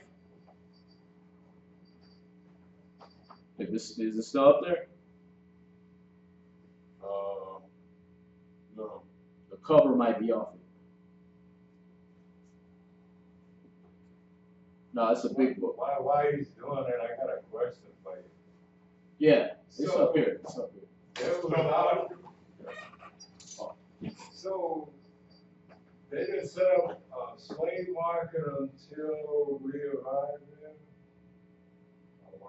They were the Africans and Arabs had already been selling like slaves. They used to have white slaves. They captured a white man, and some of sometimes they would eat them, sometimes they would sell them. You understand? And a lot of our people actually, huh? You said they would do what other than sell them? Eat them. Yeah, eat them. Yeah, you had a lot of these Africans who was cannibals, man. They eat the white man. Yeah. They do that to this day. Yeah, right. You understand? They see him over there, call him white devil, and kill him quick. You understand? But when we were at war with them for over 1,500 years, they started capturing us and selling us off to not just the so-called white man, because remember, the black man was running America up until about 1776. You understand? So they were selling Jews to their own people running America over here. That's how wicked our people were. You understand? That we would sell out so hard that we put our own people in slavery. We was doing that over here. We ain't got just the white man to blame. We got our own people to blame. That's why the Most High said anybody that's joined to them will be thrust through. Because all them old slave master niggas that was back then are going to be killed too. And their children. All those that profited off of slavery and got it, they in high office now because their forefathers were slave masters to their own people. Those people going to get killed too. You understand? A lot of people don't know that America was founded not just off of, remember, it wasn't founded off of white people. So who was putting those first shipments of black slaves into slavery? Black people, Jews. You understand? So we got to know that our captivity and slavery ain't just their fault. It's all 100% our fault from beginning to end. Remember, a lot of these white men weren't even smart enough to grow crops, much less make a monumental enterprise like slavery. Yeah. That's big money. Y'all see that? Let's see. We got what do you say to those who say that there is no evidence in the Old Testament to prove Jesus is real? They don't read their Bible.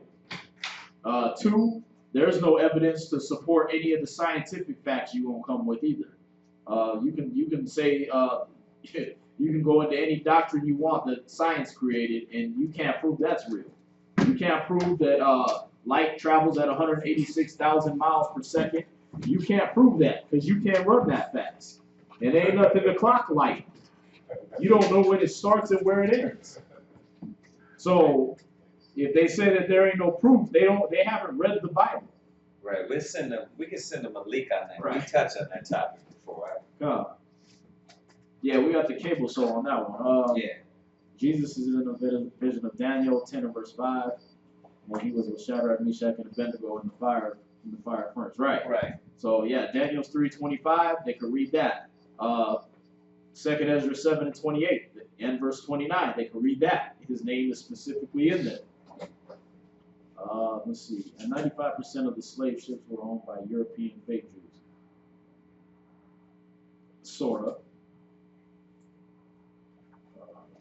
Yeah, okay, so that should be that. So we're going to get back to Esther.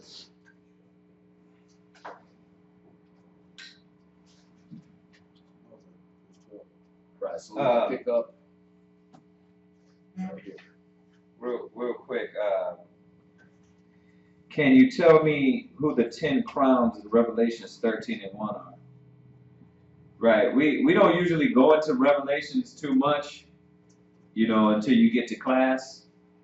But that's talking about these 10 crowns. So somebody go there real quick. Yeah, Revelation 13 and 1. Revelation chapter 13 and 1. And I stood upon the sand of the sea, and saw a beast rise up out of the sea. Right. Having 7 heads and 10 horns. Right. So first of all, the beast is talking about a nation. And when you come to class, we'll go over all that. We go over all that in class. We don't want to, a lot of these things you got to know a lot of history when we go over it. But the beast is a nation, okay? And it tells you that in the scriptures that this great nation will come up. This is the same nation that Daniel talked about. But this beast had 7 heads. Well, when you think of a head, you think of the head of a class, the head of a corporation, right? The head of a company. So this beast had 7 heads or 7 leaders. These were the 7 the 7 nations that brought forth America: the Greeks, the Romans, the Spanish, the French, the Germans, the Russians, and the British. And through Britain came America. Okay, and then the 10 horns represent the 10 tributaries. These tributaries in every kingdom, especially now in America, they have the European Economic Community, or the EC, the European Community, or they might change it to the United Nations, right? European Union. Yeah, there you go, the European Union. These are 10 tributaries to this nation. Okay, and the nation, what they do is they give to America. Let's say if they say, okay, well, we don't want to go to war with Syria, but what we'll do is we'll supply you with tanks. We're not going to go to war with Iraq, but we will supply you with monies. We would help out this way. So these 10 what did it say? 10 horns. Right, 10 horns a horn represented powers. And like I said, we go over showing through the scriptures, beasts represent a kingdom. Right? The horns represent powers. Right? But these were the nations, even from when you look at how the Greco-Roman Empire was set up. It's the same way. It was set up for these Switzerland, Belgium, Brussels, Denmark, and it's a list of them, that 10 tributaries that would help out America. And like I said, they have more now, they have more or less now, but it's still the same. You have the tributaries that will help out the beast. These are the same ones when you go over Revelations, where it says when they seen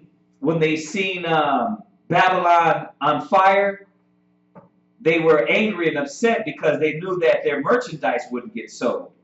These are the same nations that eat off and suck the blood of the black man, and not only the black man, but America, because America is about merchandise. It's about, let's go ahead and make our Jordans in China, right, and sell it to the black man over here. It probably takes them what, $3? Probably a little more. $5 or $7 to make a thing of Jordans, but what do? They send it over here to America for the consumers.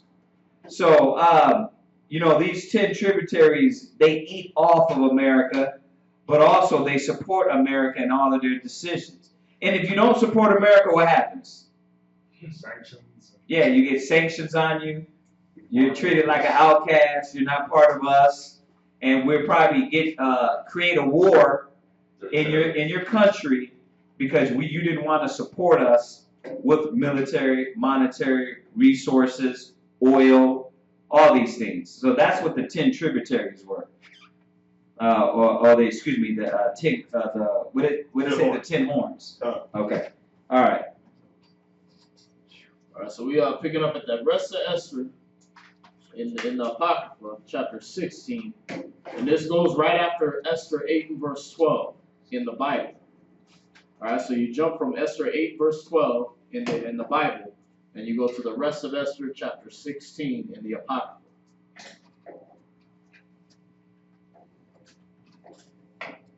Esther chapter 16, verse 1. The great king Artaxerxes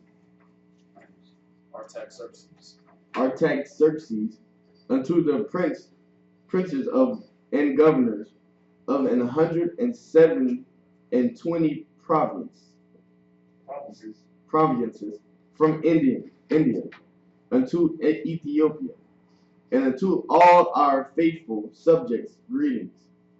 Many, the more often they are honored with the great bounty of their gracious princes, the more proud they are waxing, in endeavor to hurt not our subjects only, but not being able to bear abundance, do take in hand to practice also against those that do them good.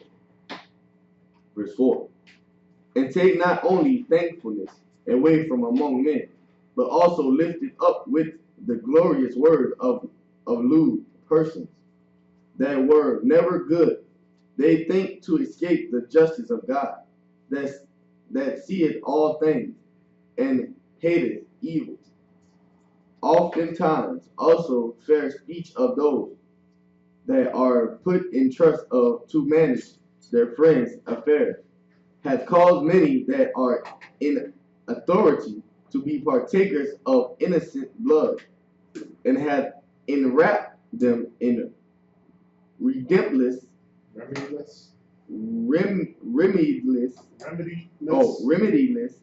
calamities, beguiling with the falsehood and deceit of their lewd disposition and innocency and goodness of princes.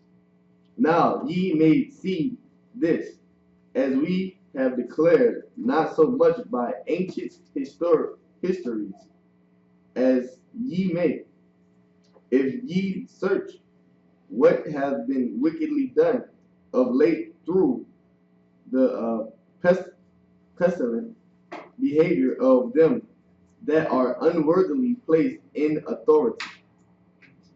And we must take care for the time to come, that our kingdom may be quiet and peaceful for all men, both by changing our purposes and always judging things that are evident with more equal proceeding. For Ammon and Macedonian,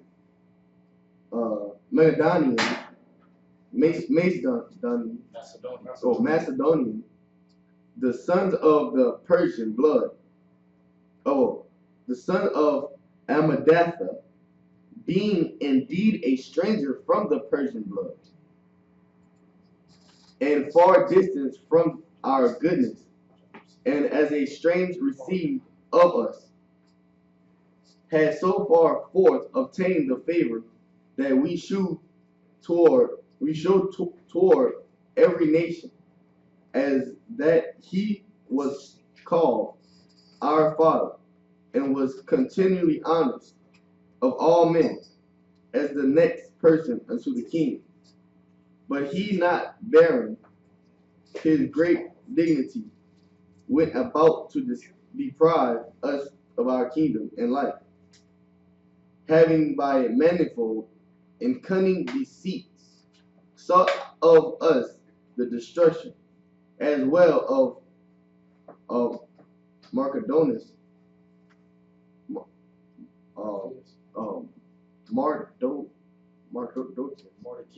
Mordecai, who saved our life and continually procured our good, as also of blameless Esther, partaker of our kingdom, with their whole nation.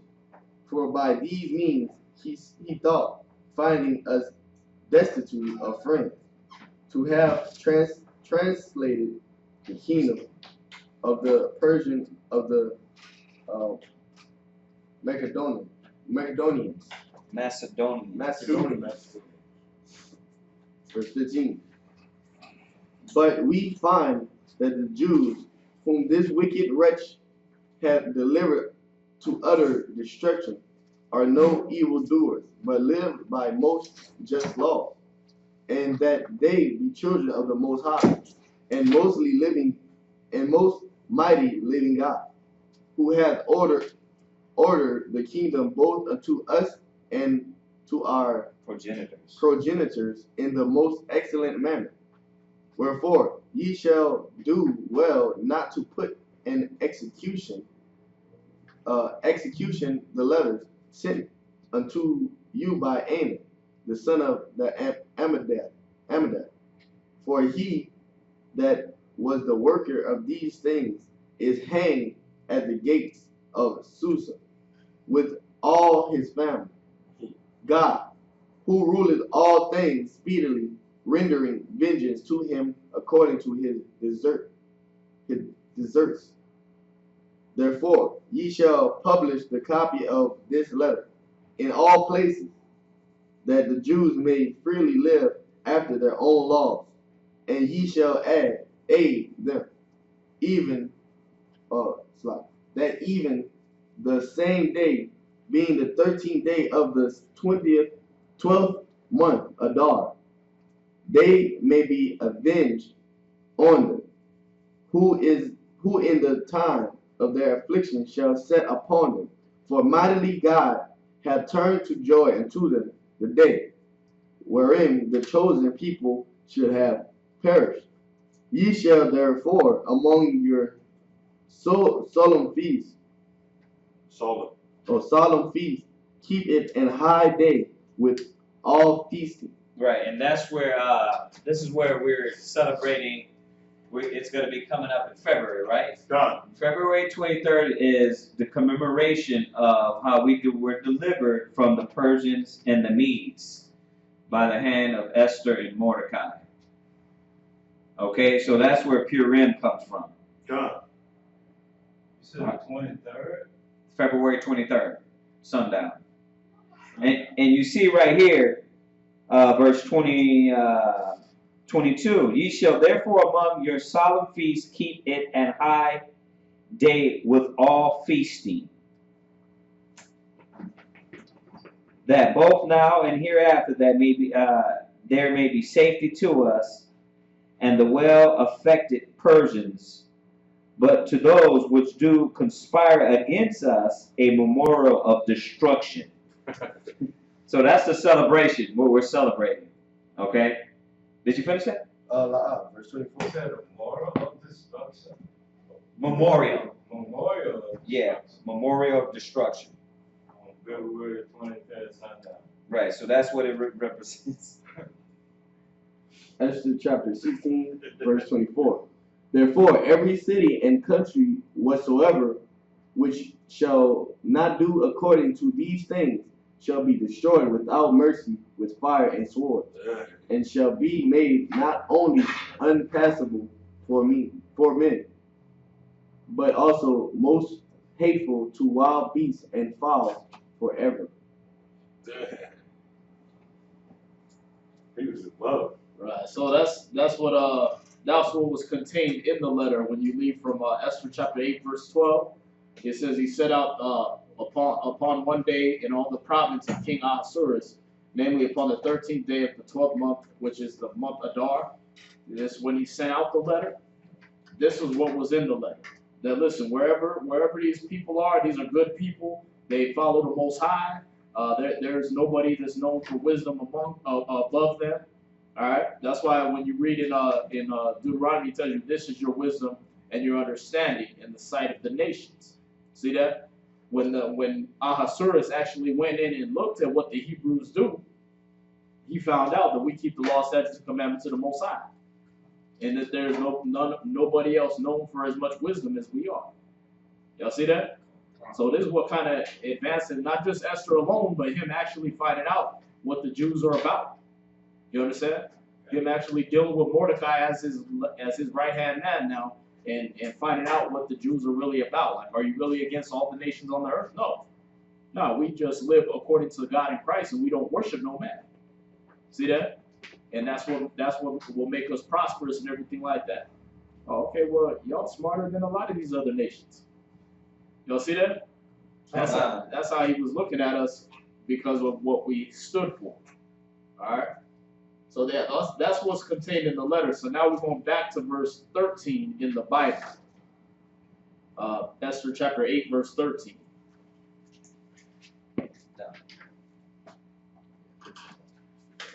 He's still in this. Okay. Esther chapter 7, chapter 8, verse 13. The copy of the writing for a commandment to be given in every province was published unto all people, and that the Jews should be ready against the day to avenge themselves on their enemies. So the post of that rod upon mules and camels went out, being hastened and pressed on by the king's commandments. And the decree was given at Shushan, the palace. And Mordecai went out from the presence of the king in royal apparel of blue and white, and with a great crown of gold, and with a garment of fine linen and purple. And the city of Shushan rejoiced and was glad. The Jew had light and gladness and joy and honor, and in every province and in every city, whithersoever the king commanded, and his decree came, the Jew had joy and gladness, a feast and a good day. And many of the people of the land became Jews, for the fear of the Jews fell upon them. So you're seeing now we're in Shushan, which is this is basically the lands of the Persians and Medes. You understand? It said many of them became Jews, so they converted out of fear. Y'all see that? So this is just, when people be like, oh yeah, they talk about the Mamzer doctrine or whatever, the mixed multitude. We had mixed multitudes out of every captivity we came out of, man. We're gonna have a mixed multitude coming out of America. So how you gonna say that word Mamzer in I think it's Deuteronomy 23:2, they say that means bastard, meaning a person that is a mixed race. We had mixed races coming out of all of our captivities. All the 12 tribes are a mixed race if you want to go there. You understand? So we got to know that that ain't what that word Mamzer means back there in Deuteronomy. He was concerned about people that were having incestual relationships, and he said their children can't come into the congregation. All right? But yeah, these people had converted to Judaism. They had converted to our ways. Y'all see that? So now they wanted to follow the Most High. So you're going to have people, that's where the Most High tells you in Isaiah, he's going to gather us from places like this. He's going to gather us from Shinar, from Sinim, from all these different places all over the earth. Because there's going to be our people there, and then there's going to be converts there. You understand? They'll want to give up the ways of their people and follow after the ways of the Most High in Christ. Y'all see that? And they're going to be willing to serve our people in order to follow the Most High. I got a question about one of the colors. The blue and white. Yeah, the gold and the purple. What's the color? Yeah, I mean, those were the royal colors for that nation. Oh, You understand? Now, when you look at the fake Jews, they also celebrate Purim. They go by this exact story. You understand? They go by the book of Esther and they celebrate Purim. So why do you think their flag is in blue and white? When you look at their flag, they got the Star of David with the blue and white, right? Because they took on these royal colors they're reading about here. See that? But for us, we had our colors were like our royal colors. Purple, gold. Right. It wasn't. That's a very good point. That was their royal colors, not ours. So the Jews' royal color was purple and. Yeah, it's a lot of the colors you read about that the Most High had put on the priests when you read in the book of Exodus and Deuteronomy. But yeah, the priest garments, it was purple and scarlet with gold and things like that. It was a mixture of colors. You understand? It wasn't just two colors. We were colorful people, man. Like you look at brothers from like the 60s, 70s, 80s. You know what I mean? When these groups started getting big, James Brown come out in that flashy stuff, man. The Commodores, they come out with the fringes on. You know what I mean? It's like that was our way. We weren't just two-tone people. You understand? We were out there. Our people got flavor. Y'all see that? So yeah, but these fake Jews, they going off of this scripture saying, okay, these are the royal colors. Well, these weren't our royal colors. We were in captivity to the Persians and Medes. These are Persian and Mede royal colors you flying on your flag over there. Y'all see that? Right. But yeah, they arrayed him in that because they lifted him up as like a master in the Persian and Mede Empire. They lifted Mordecai up to this high position. Y'all see that? All right. So we're gonna go on to chapter 9. Let's see if we got any more of these.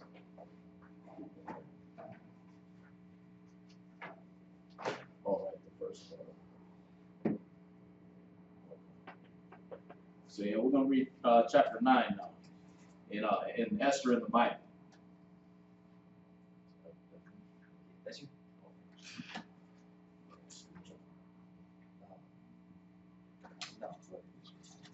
All right, this is Esther chapter 9, verse 1. Now in the 12th month, that is the month Adar, on the 13th day of the same, when the king's commandment and his decree drew near to be put in execution, in the day that the enemies of the Jews hoped to have power over them, though it was turned to the contrary, that the Jews had rule over them that hated them, the Jews gathered themselves together in their cities throughout all the provinces of the king Ahasuerus, to lay hand on such as sought their hurt, and no man could withstand them, for the fear of them fell upon all people. And all the rulers of the provinces, and the lieutenants, and the deputies, and officers of the king helped the Jews, because the fear of Mordecai fell upon them. For Mordecai was great in the king's house, and his fame went out throughout all the provinces. For this man Mordecai waxed greater and greater. Thus the Jews smote all their enemies with the stroke of the sword, and slaughter, and destruction, and did what they would unto those that hated them. And in Shushan the palace, the Jews slew and destroyed 500 men. And Parshandatha, and Dalpan, and Aspatha, and Horatha, and Adaliah, and Aridatha, and Parmashta, and Arisai, and Aridai, and Vajezatha, the 10 sons of Haman, the son of Hammedatha, the enemy of the Jews, slew they. So they killed Haman, and they also hung his 10 sons. Dang. It said, but on the spoil laid they not their hand. So we didn't take their goods, because their stuff was defiled. On that day, the number of those that were slain in Shushan, the palace, was brought before the king. And the king said unto Esther the queen, the Jews have slain and destroyed 500 men in Shushan, the palace, and the 10 sons of Haman. What have they done in the rest of the king's provinces? Now what is thy petition? And it shall be granted thee. For what is thy request further? And it shall be done. So he killed 500 of his own people that was working in the palace, and was still going back to Esther like, what else you want me to do for you? Y'all see that? Verse 13. Then said Esther, if it please the king, let it be granted to the Jews which are in Shushan to do tomorrow also according unto this day's decree. And let Haman's 10 sons be hanged upon the gallows. And the king commanded it so to be done. And the decree was given at Shushan, and they hanged Haman's 10 sons.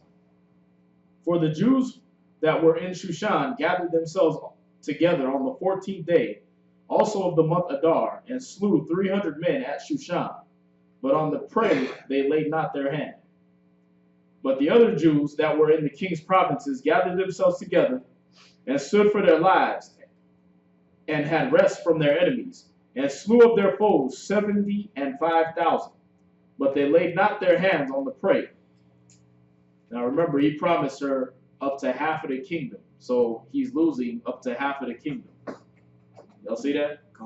That's why these kings got to watch the words of their mouth, man, because the Most High makes them honorable. All right? The same thing happened to Pharaoh. He said the same thing. He cursed his own firstborn of his own country. Y'all see that? We're at verse 17. On the 13th day of the month Adar, and on the 14th day of the same, rested they, and made it a day of feasting and gladness. But the Jews that were at Shushan assembled together on the 13th day thereof, and on the 14th thereof, and on the 15th day of the same, they rested, and made it a day of feasting and gladness. So it's actually kind of 2 days. It's not just a one-day thing. It's sundown from the beginning of the 14th day, and then it'll be till sundown the end of the 15th day. All right. Wait, say that again? No, it'd be sundown from the whatever we know as the 13th day. 13th, 14th, and 15th. Right. Yeah. Right. So it's basically 3 days. Right. Sundown on the 13th to the 15th. There you go. Y'all see that? All right. So it's basically a 2-day feast. Therefore, the Jews of the villages that dwelt in the unwalled towns made the 14th day of the month Adar a day of gladness and feasting, and a good day, and of sending portions one to another. And Mordecai wrote these things, and sent letters unto all the Jews that were in all the provinces of the king Ahasuerus, both nigh and far, to establish this among them, that they should keep the 14th day of the month Adar, and the 15th day of the same yearly, as the days wherein the Jews rested from their enemies, and the month which was turned unto them from sorrow to joy, and from mourning into a good day, that they should make them days of feasting and joy, and of sending portions one to another. Right. So that's where we get the gifts. That's where we get the gifts from. We send portions one to another. That's why we do our little gift exchange. And gifts to the poor. Verse 23. And the Jews undertook to do as they had begun, and as Mordecai had written unto them.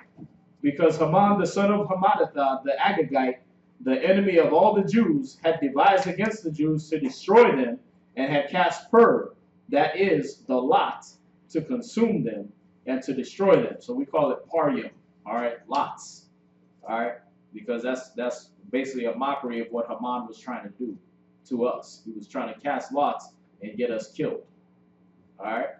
So we call that day Purim or parium in Hebrew. Y'all got it? So lot is not like a space? That in English, yeah, you have a lot like a space, and then you also have lots like them bedding. You understand? Oh, gotcha. Yeah, that's what the scripture uses lots for. Remember when was it Nathaniel? No, who's the one that took over for Judas? Dang, I forgot his name, but there was Bartholomew. Okay, you sure? Yeah. Bartholomew. Okay, Bartholomew took over for Judas. It said they cast lots, right? So that's a form of like betting, right? Or drawing straws, right? Remember when Christ's garment, it said they cast lots, right? So they bet for his garment, right? Then when you go into Psalms, when you go into Proverbs, it says the Most High controls the lot. So even the bet, yeah. So if you go play the lotto, For real? the Most High controls that. So you hear that a lot about oh, it's wrong to gamble. That's not true. It's not wrong to gamble. Listen, if it was wrong to gamble, why did they cast lots to choose who was going to be the next apostle? They wouldn't do that. So it was okay. It was okay to cast lots. It's okay to bet, because the Most High controls that either way it goes. Sorry, Matthias. His name is Matthias. Okay, all right. So Matthias was not Bartholomew, right? That's in Acts chapter 1 and verse 26. Right. And they gave forth their lots, and the lot fell upon Matthias, and he was numbered with the 11 apostles. Right. See that? Right. So casting lots is not wrong. Gambling is not wrong. So unless it Yeah, I becomes a don't need to lust. see stuff. Unless it becomes lust, like drinking is not wrong unless you're a drunkard, right? Unless you're just waking up to the wine. But it's not wrong to gamble unless you're an addicted gambler, losing your whole life and all those things for gambling. Say it doesn't like, so you truly believe in the motel, right? Say that again? Say it doesn't like you truly believe in the motel, right? Mm-hmm. So you go to the lottery place and you catch the lot, you play the lottery. Right? So you say, well, okay, I believe I'm gonna win. So you say the motel controls it, right? The Most High controls it, yeah. So that doesn't mean that you're gonna win because you believe that. Right? No. Yeah, okay, No. No, trust me, I've been to the casino a few times. You can believe you're gonna win all you want, but the Most High controls that. Let me get that one. It was this. Let me see.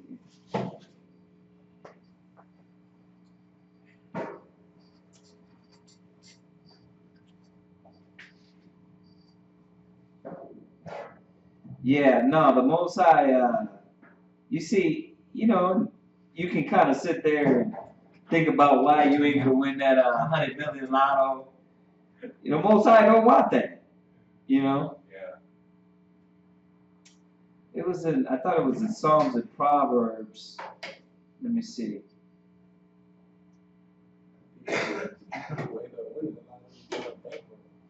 Right. I have to find it.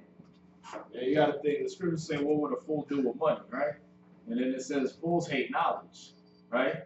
When you go to Proverbs. So if you're a person that hates knowledge, why would he give you money? If you hate being corrected, why would he give you a whole bunch of money? What you gonna do with it? You gonna do foolish things with it. You gonna be found in a damn alley somewhere as a millionaire with a damn heroin needle in your arm. You know what I mean? Half dead. Why? Because I don't know what to do with money, so I'm just gonna have fun with it.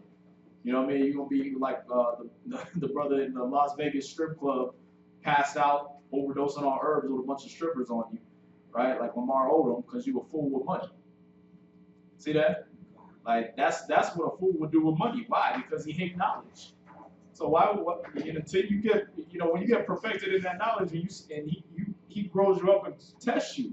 He tests you to see your pride, what you're gonna do with the little things he gives you, and see if you're gonna act like you built you or whether you're gonna give the glory to the Most High. You understand? And then he can raise you up to a status. You see that? Like when you read about all these people, they didn't just get raised up to some status for nothing. You see that? That mistake was made with Saul. Oh, they'll just raise you up to a status and you ain't earned it just because you tall. You know what I mean? Because you tall and pretty, we gonna make you king of Israel. Just to shut them up, right? Then Saul, he was prideful as hell in his position. He got that taken. He raised up David from the sheep, from herding sheep. You understand? And made him king of Israel because he want a humble mind. See that? Well, he ain't gonna make you have riches and everything just because you walk through the door and find out you're a Hebrew Israelite. He's gonna prove you. He's gonna test you. You understand? Then find out what would you do with money. What would you do with if I gave you $1 million? What would you do if I gave you $10? You know what I mean? You got sisters that'll snap on their husband because they got a good job. You know what I mean? Like I just made $10 an hour. I finally made it to 10. I don't need you no more. You know what I mean? I found it. It's go to Proverbs 16:33. And then let me see. Proverbs chapter 16 and verse 33. Wait till they get it real quick.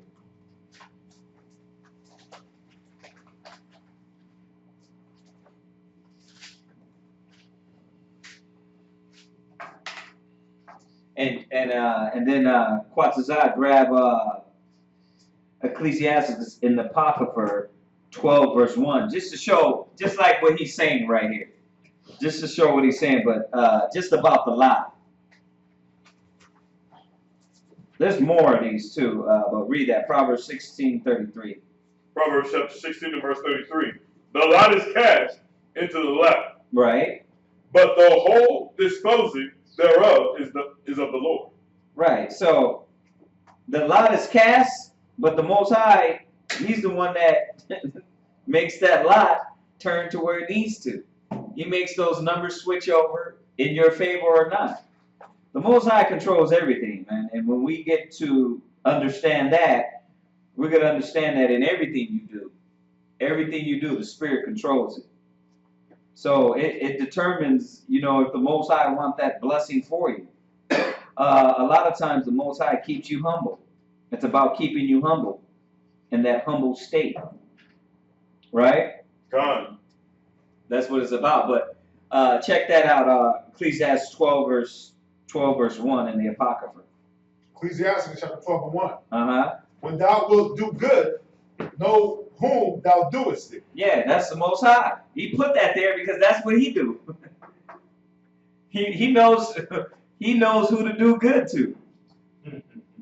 Right? He knows what's good for you. Even though your child wants, this and that. Every time your kid goes into the store, right? They're like, oh, I want this, I want that, I want this, I want that.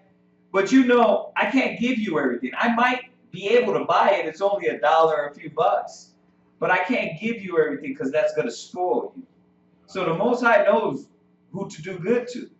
He knows that ones that are addicted, ones that are prideful, ones that are self-indulged. I can't give you this. Why? Because you're going to go too far. You get this and you're already cocky. Well, look at what happens when you get these cocky niggas money. You get these cocky rappers money. They're like, nigga, you can't tell me nothing. That's why certain of us don't need that. Certain of us don't need those things, man. Go ahead, read. So shalt thou be thanked for thy benefits. So what? So shalt thou be thanked for thy benefits. See, you see that? So the Most High is telling us how to deal with people, right? But at the same time, I want you to look at how the Most High thinks. Because a righteous man will thank the Most High for the benefits, right? I know this is talking about us, how we deal with people, but this is what the Most High is saying too. When a righteous man gets blessed, he thinks he's Barak Atah Yahweh Hashem Yahushai. He's thanking the Most High, right? God. A wicked person's not going to do that. You know what I mean? So the Most High knows who to bless and who not to bless. Now, you would ask this. You would say, well, the wicked get blessed. Well, but they do. They do get blessed, but it's to their destruction. You understand? You think it's a blessing, but it's really not a blessing. Right? Remember, when you go to Psalm 73, Psalms 37, it says they see the prosperity of the wicked, right? When David said, I almost slipped, when I envied the wicked, God. right? God. They do get blessed, but they get blessed and it's a destruction to them. So it's really not a blessing. Right? Then it tells you the wicked prosper in this world. Right? God. We're not talking about, you get a $1,000 income tax. We're not talking about that. That's not a blessing. That $1,000 is going to go. Well, excuse me. What I mean is, that's not what you might feel as is like winning the lotto, winning that 100 million, right? Right? Go ahead. Verse 2. Uh-huh. Do good to the godly man, and thou shalt find a recompense. Yeah, just like you do good to a brother. You know who's a godly man. We let that brother in, we gave him a place to stay, we gave him food, we gave him clothes. A godly man is like, damn, Barak Atah Yahweh Hashem Yahushai. He first acknowledges the Most High, but he can say to that brother, all those brothers, AI, bro, when I was down and out, when I didn't have, when everybody abandoned me, you was there for me. That's a brother. He says, you fed me, you clothed me, you visited me in prison. He said, when you did this to the least of my brethren, right? See, a righteous man will acknowledge he's getting blessed from the Most High. These wicked niggas, they don't acknowledge that. Listen to the rap music. It's about, I got it, I did this, I made me, right? Go ahead. And if not from him, yet from the Most High. You see that? Go ahead. There can no good come to him that is always occupied in evil. Yeah, so you get these people that's occupied in negative and go and bless them with $1 million. Like all of a sudden they're gonna get righteous. Right? So you know what I ask myself all the time, every time I go cast those lots? I say, there's something still impure in me that the Most High don't want me to have this. It's a humbling. It's like, the Most High don't want me to have it, He don't want me to have it. Every time I play that lotto, and you're like, damn, how I get this? We get a school, we get this. He's like, nope. Or it could just be, He wants you to keep working and keep your love into the people, into the brothers and the sisters. If it's easy, like when it's easy, we don't pray. When everything's going good, you don't pray, you don't seek the Most High. But when it's hard, you down and out, you're seeking more ways to please the Most High. You're like, a righteous man is like, you're like, yo, I got to get more into this, right? So you can see, I'm not going to go off in this topic, but, this is what he's saying here on how to look at a righteous man and how he would respect those blessings, as opposed to a person that is not going to really respect what you do for them, let alone what the Creator does for them, right? Yeah, I mean, and then, just looking at this, you see what a fool did with his money, with his kingdom. You understand? When you look at this Ahasuerus, he's a fool. You gonna promise half of your kingdom to some woman from another nation? See that? Like, what you think she gonna do? She gonna tear your kingdom apart for her nation's sake. Mm-hmm. You know what I mean? Now, fortunately for us, we were that other nation, but our kings end up doing that too. That's how we lost Israel. Mm-hmm. That's how this idiot lost the Persians and Medes. You got to understand things about morale. If you're the king and you sit there and kill 500 of your own men because of the word of a woman and off of another nation's woman, your people ain't gonna respect you, man. That's why it was so easy for the Greeks to come in and tear down the Persians and Mede Empire, man. Because the people were losing respect for their kings after this. You see that? He sent out letters to all the provinces saying that, the Jews could go ahead and kill whoever they want in my provinces, in my kingdoms. You see that? This right here didn't just bring us up from being destroyed. This destroyed the Persian and Mede Empire. So the Most High, when He works, that's what you call a blessing, because it kills, it takes down your enemies and it raises you up. You understand? And it can't be taken away. A blessing is something you can't nobody take away from. See that? You get blessed with $1 million and lose it overnight. That wasn't a blessing. You just got $1 million. Right. He give you $1 million and you're able to make businesses out of it that flourish and everything you do prospers in your hand. That's a blessing. You see that? The IRS don't come the next day and be like, yeah, we want half. Then your girl come in, hey, I want half too. I'm leaving. You know what I mean? That's not a blessing. It tells you it tells you, there's a scripture that says about the rich, it either says the riches, the riches or either blessings endure. There's a few, obviously there's a few of them, but I know there's one that it says, about enduring, about riches, the righteous riches endure, and that it's deep, man, because when you go into those riches, because then you sit around and start looking at your life and understand what it is, what you're doing. You think about what you're doing, and then to understand what is riches. What is riches? Because that's a misconception too. That's a misconception that rich is $1 million. That ain't necessarily rich, right? You know what I mean? You can be sustained. That's a rich. That's a richness in it. So that's a good class too. We need to touch on and go over. But yeah, go ahead. Back to Esther chapter 9 and verse 26 or 25. But when Esther came before the king, he commanded by letters that his wicked device which he devised against the Jews, should return upon his own head, and that he and his son should be hanged on the gallows. Wherefore they called these days Purim, after the name of Pur. Therefore, for all the words of this letter, and of that which they had seen concerning this matter, and which had come unto them, the Jews ordained, and took upon them, and upon their seed, and upon all such as joined themselves unto them, so as it should not fail. But they would keep these 2 days according to their writing, and according to their appointed time every year. And that these days should be remembered and kept throughout every generation, every family, every province, and every city. Y'all see that, right? Because you will get put against some people that say, oh, we don't celebrate the feast days because we were only supposed to do that in Israel. That's stupid. All right?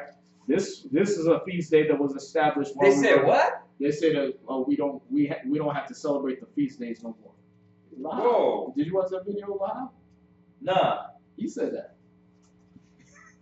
Dang. No, we don't have to keep the feast days no more because, and I see it all over Facebook too, but we don't have to keep the feast days no more. You ain't supposed to celebrate Passover because we're not in our land in Israel. And you're not supposed to celebrate these feast days because we're not in Israel. And we're not in Jerusalem and the temple's not up. Wow. Right here it's showing you in every province. What every happened city. to rehearse the righteous acts in the land where they were brought in captivity? Well, not only that is these cats don't know that just about all of our feast days We're in were captivity. established in captivity. You know what I mean? Passover, we were in Egypt. For the first Passover, we were in Egypt killing that lamb and putting the blood on the post. You understand? Right. For Purim, we were in the Persian and Mede Empire having this. For the Feast of Tabernacles, we weren't in Israel yet. We were still dwelling in the wilderness. You see that? Memorial blowing of the trumpets. We didn't have Israel as a nation yet. We hadn't even made it to the promised land yet. You understand? A lot of these feasts were established while we were in captivity or not in Israel. Right, and you know, man, that's the most ignorant thing to say, because where was Christ at? Were they in their righteous kingdom? Right. No, but Christ celebrated all the feasts. He celebrated the Passover. He celebrated Purim. They celebrated Pentecost. All under the rule of the Romans. That is the most ignoramus.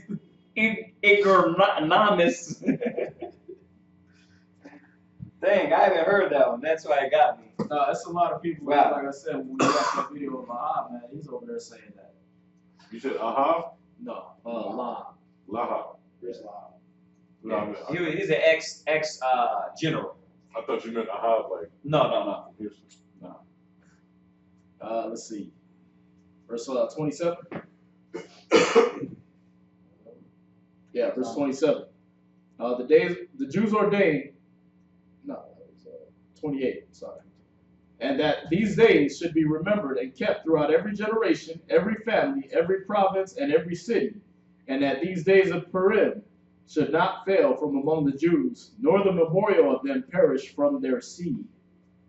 Then Esther, the queen, the daughter of Abihail, and Mordecai the Jew, wrote with all authority to confirm this second letter of Purim. And he sent the letters unto all the Jews to the 127 provinces of the kingdom of Ahasuerus, with words of peace and truth, to confirm these days of Purim in their times appointed, according as Mordecai the Jew and Esther the queen had enjoined them, and as they had decreed for themselves and for their seed the matters of the fastings and their cry. And the decree of Esther confirmed these matters of Purim, and it was written in the book. This is chapter 10. And the king Ahasuerus laid a tribute upon the land and upon the isles of the sea, in all the acts of his power and of his might, and the declaration of the greatness of Mordecai whereunto the king advanced him, are they not written in the book of the chronicles of the kings of Media and Persia? For Mordecai the Jew was next unto King Ahasuerus, and great among the Jews, and accepted of the multitude of his brethren, seeking the wealth of his people, and speaking peace to all his seed. Now this is how you know that the Apocrypha is one way you know the Apocrypha goes right in, because we just left in the middle of a chapter, right? Verse 3, it just stops, right? But now we're going to go to the rest of Esther, and we're going to pick up at verse 4. Where did you leave off at in Esther? It's 10 verse 3. What, you left off at the end of it? Yeah, that's the end of it in the Bible. Okay. Oh, okay. At the end. Right, and then it picks up in the rest of Esther, and it's what you start at 10 verse 3, or 10 verse 4. Oh, okay. All right. If you got that red Bible, it tells you part of the 10th chapter after the Greek. So it comes right after 10 verse 3. Part of the 10th chapter after the. Oh, okay. Got you. All right. So it said, then Mordecai said, the Most High hath done these things. For I remember a dream which I saw concerning these matters, and nothing thereof has failed. A little fountain became a river, and there was light, and the sun, and much water. This river is Esther, whom the king married, and made queen. And the two dragons are I and Ammon. And the nations were those that were assembled to destroy the name of the Jews. And my nation is this Israel, which cried to the Most High and were saved. All right, so before, when we read starting at 11 verse 2, he has that dream about the two dragons, right? Well, he's explaining the two dragons now in 10 verse 4 down. All right, the two dragons were Mordecai and Ammon. So I think I said that wrong last week. Was that there was the two nations or whatever? This is talking about him and Ammon. And the nations were those that were assembled to destroy the name of the Jews. And my nation is this Israel, which cried to the Most High and were saved. For the Lord hath saved his people, and the Lord hath delivered us from all those evils. And the Most High hath wrought signs and great wonders, which have not been done among the Gentiles. Therefore hath he made two lots, one for the people of the Most High, and another for all the Gentiles. And these two lots came at the hour, and time, and day of judgment before the Most High among all nations. So the Most High remembered his people, and justified his inheritance. Therefore those days shall be unto them in the month Adar, the 14th and 15th day of the same month, with an assembly, and joy, and with gladness before the Most High, according to the generations forever among this people. In the 4th year of the reign of Ptolemaeus and Cleopatra, Dositheus, who said he was a priest and Levite, and Ptolemaeus his son, brought this epistle of Purim, which they said was the same that Lysimachus, the son of Ptolemaeus, that was in Jerusalem, had interpreted it.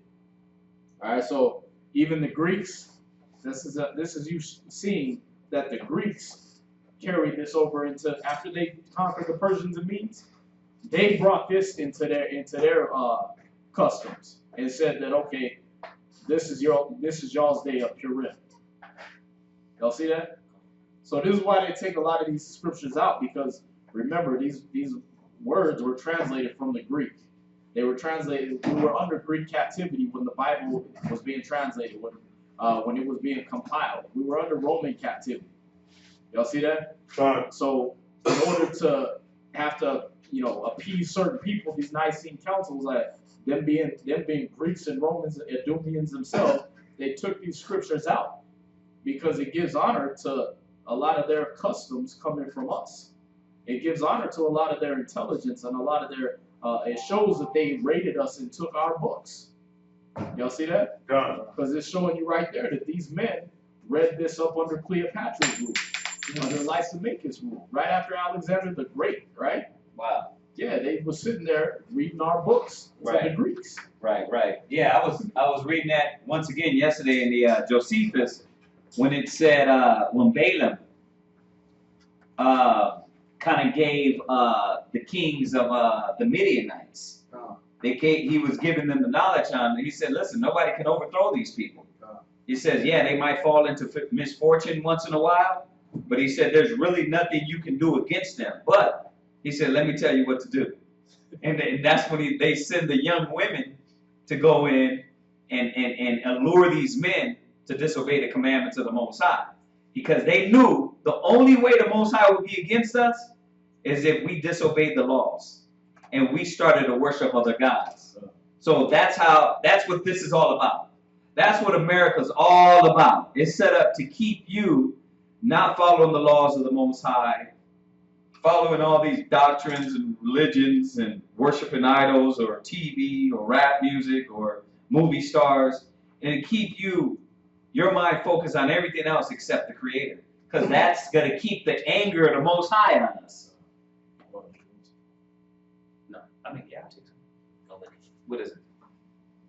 Yeah, the mint? Yeah. Mm-hmm. That's it. Okay. So we're in Job. All right, so we're going to start the beginning. We're going to start the beginning of Job.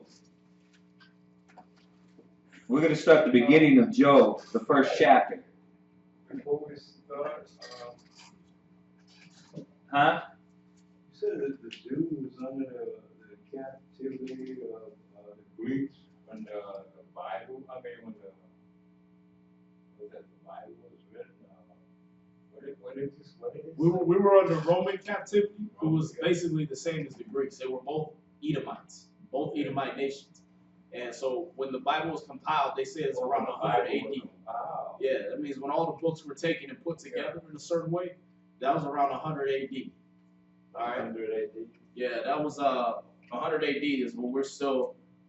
Remember 70 AD they destroyed Jerusalem, so it was still the Roman Empire. All right. Thank Right, and then you had later on, I think it was 325 AD, was the Nicene Council. That's when they decided we're going to take some of these books out because it gives glory to the Jews for a lot of our civilization, for pretty much all of our civilization.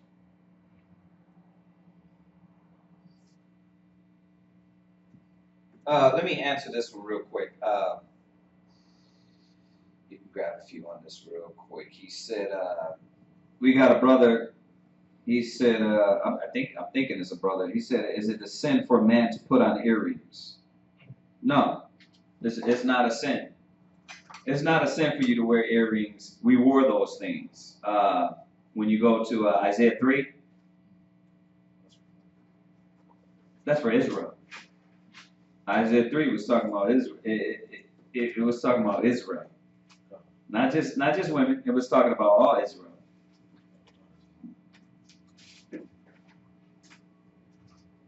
But yeah, I mean, you can go to in Exodus 2 also about the earrings. But Isaiah 3 is not just talking about the women. There's some things that the men wore also in there. Go to Isaiah 3 and then we'll find the one in the Exodus specifically towards the men. But Isaiah 3 is Isaiah 3 and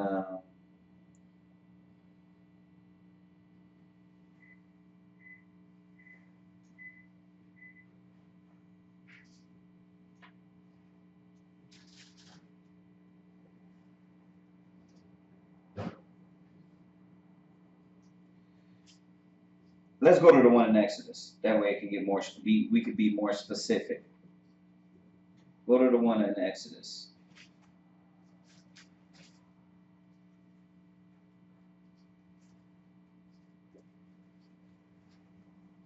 But yeah, it's not a sin.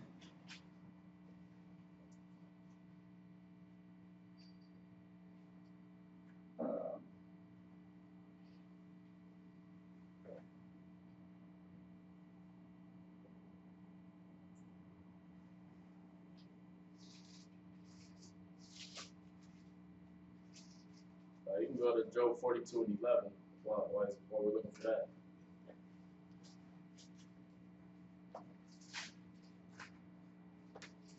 Go there real quick. Job 42 and 11, you said? Job 42, Job chapter 42 and verse 11. Then came there unto him all his brethren, and all his sisters, and all they that had been of his acquaintance before, and did eat bread with him in his house. And they bemoaned him and comforted him over all the evil that the Lord had brought upon him. Every man also gave him a piece of money, and every one an earring of gold. They what? Everyone brought him also a piece of money, and every one an earring of gold. Right, right. So you see that, right? The earrings were a thing that we did. We wore earrings. We wore nose jewels, headbands. We wore headbands. We wore headpieces. All in Isaiah 3. There's there's some that's talking about women, but a lot of them we wore hoodies. Like when you go there real. First of all, let's go to Exodus and then we'll go back to Isaiah 3. Sure. Exodus 32 and 3. 32 verse 2. No, read. Yeah, 2 and 3. Yeah. Exodus chapter 32 and verse 2. Mm-hmm. And Aaron said unto them, break off the golden earrings, which are in the ears of your wives. Right. Of your sons. Of your what? Of your sons. So the men wore what? Earrings. Right. It was in the wives of their in the ears of their wives and their sons. Y'all see that? Go ahead. And of your daughters, and bring them unto me. And all the people break off the golden earrings which were in their ears and brought them unto Aaron. Y'all see that? So all the people wore, men and women wore earrings. It was to show our opulence, man. We had a lot of money. We had a lot of things. We had jewels everywhere. We had rings. We had earrings, nose rings. You had the ones that connect from the ear to the nose, right? We had all that. We weren't doing tongue piercings and Prince Alberts and you know what I mean, belly button piercings. Prince and all Alberts, what's that? That's where they take a stud and they jam it right through the head of your penis. Prince Alberts. There's a name for that. Yeah. So we got Jacob Ladder. Prince Albert. Okay, so what, brother? We get it. We get it now. Yeah. So you shove it through the shaft. Right. Go to Ecclesiastes, Ezekiel 16, verse 12.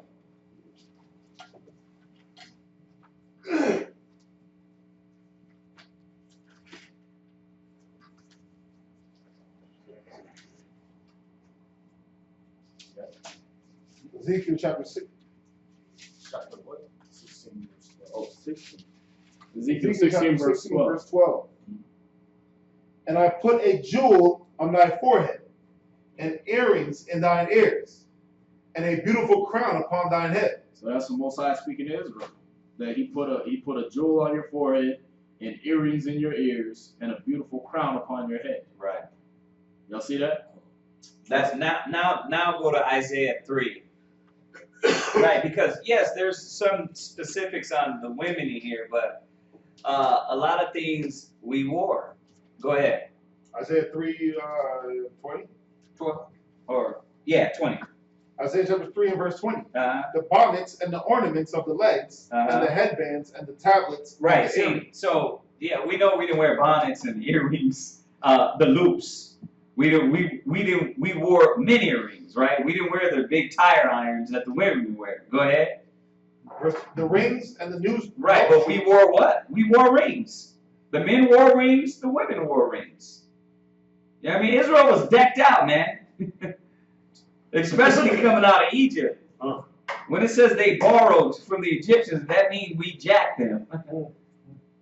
Like, you don't want this, do you? Okay, I'll take that. Go ahead. The rings and the nose jewels, the changeable suits of apparel, and the mantles and the wimples and the crisping pins. Mm-hmm. The glasses. Right, the what? The glasses. Right, so we wore glasses. We wore shades. We was cool. And the fine linen. That shows you that the white man didn't come up with these things. Certain things the white man didn't come up with. We already had all these things. Go ahead. And the fine linen and the hoods and the veils. And the what? And the hoods and the veils. So we wore hoods, but the women wore hoods too. They wore veils with theirs. Right? Go ahead. And it shall come to pass that instead of a sweet smell. All right, that's it on that. That was talking about the women. Yeah. Judges? Did you want the ones in Judges? You go ahead. Judges chapter 8 and verse 24 through 26. And Gideon said unto them, I would desire a request of you, that you would give me every man the earrings of his prey. For they had golden earrings, because they were Ishmaelites. All right, verse 25. And they answered, we will willingly give them. And they spread their garments, and did cast therein every man's earring of his prey. Yeah, that's some of the Ishmaelites. Oh, yeah. But they were giving that to Gideon though, because Yeah, they took it off the Ishmaelites to give to Gideon as gifts or as Tribute. offerings. Right. Right. Yeah, they basically took after we had taken over the Midianites right, and the Ishmaelites, we took their spoils and we gave that to Gideon because he was basically the general of the army. He helped deliver us, so they gave those things over to him. But those were the Ishmaelites things. But even still, they're children of Abraham. You know what I mean? And they're just not the chosen. right. Y'all see that? But men, women, we wore earrings. Where you at? Got it. 26. And the weight of the golden earrings that he requested was 1,700 shekels of gold. Yeah.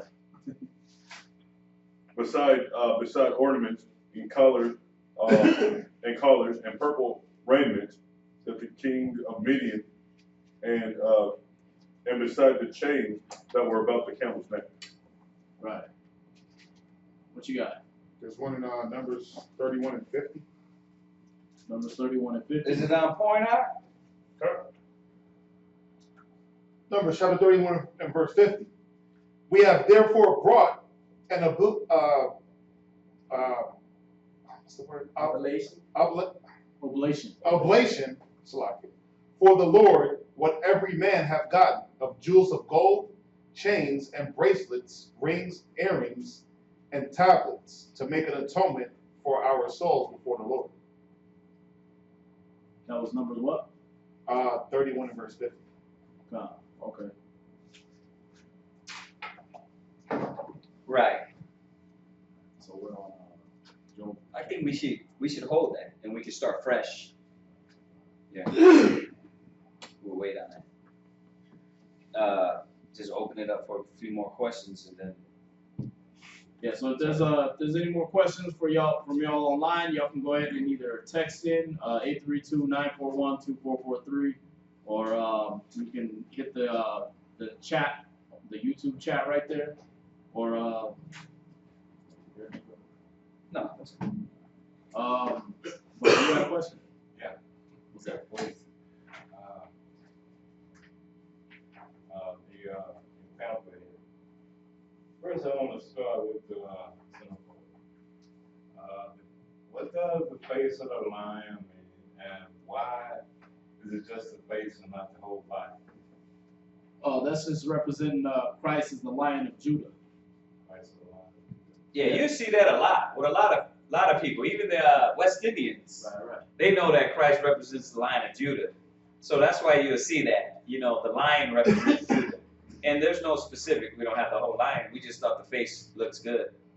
I just wanted to kind of like make sure I understood everything.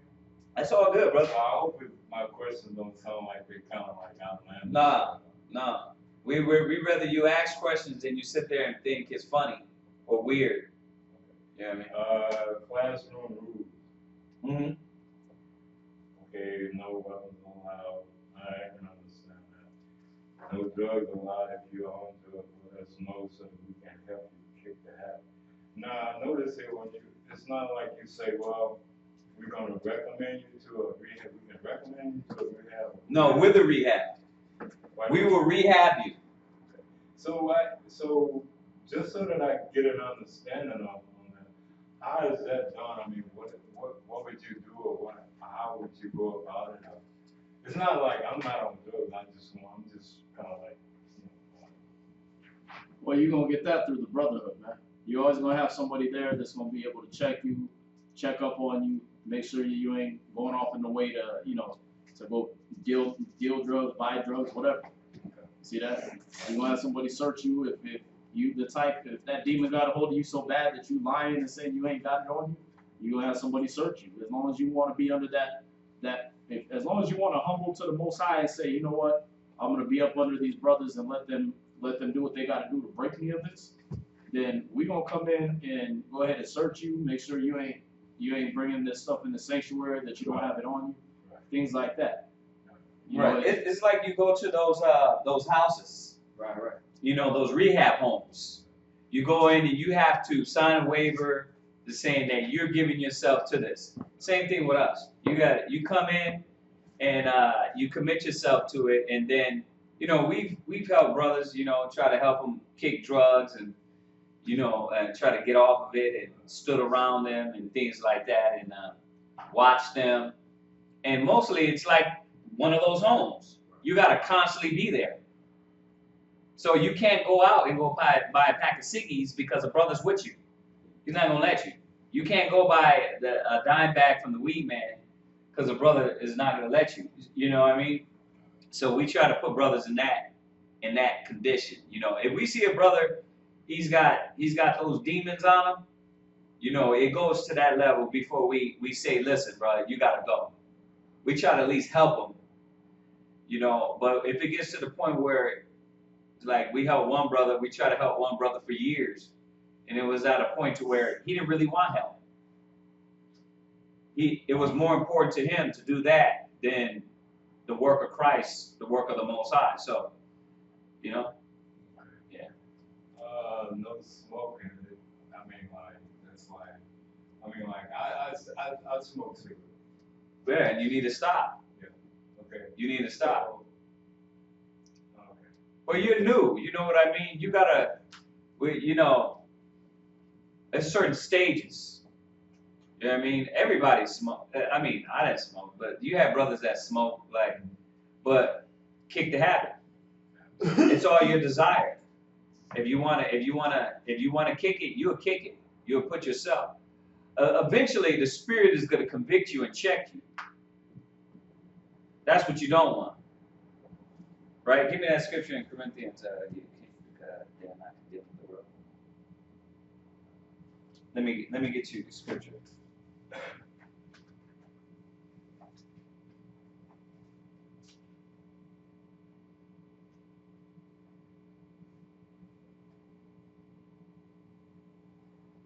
I think that's it. Yeah. First Corinthians 11:32. 1 Corinthians 11 verse 32. Yeah. 1 Corinthians chapter 11 and verse 32. Right. Because you already know the scriptures say, and we'll go there again to refresh, that if any man defile his temple, the Most High destroy you. You understand? So that's what you're doing when you smoke cigarettes.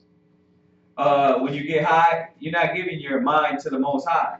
You're constantly deluded, and your focus can't be in nothing but either dazed, dizziness, something else besides the Creator. Right? Read that. 1 Corinthians chapter 11. 1 Corinthians chapter 11 and verse 32. Go ahead. You want me to wait until it gets you? Yes, sir.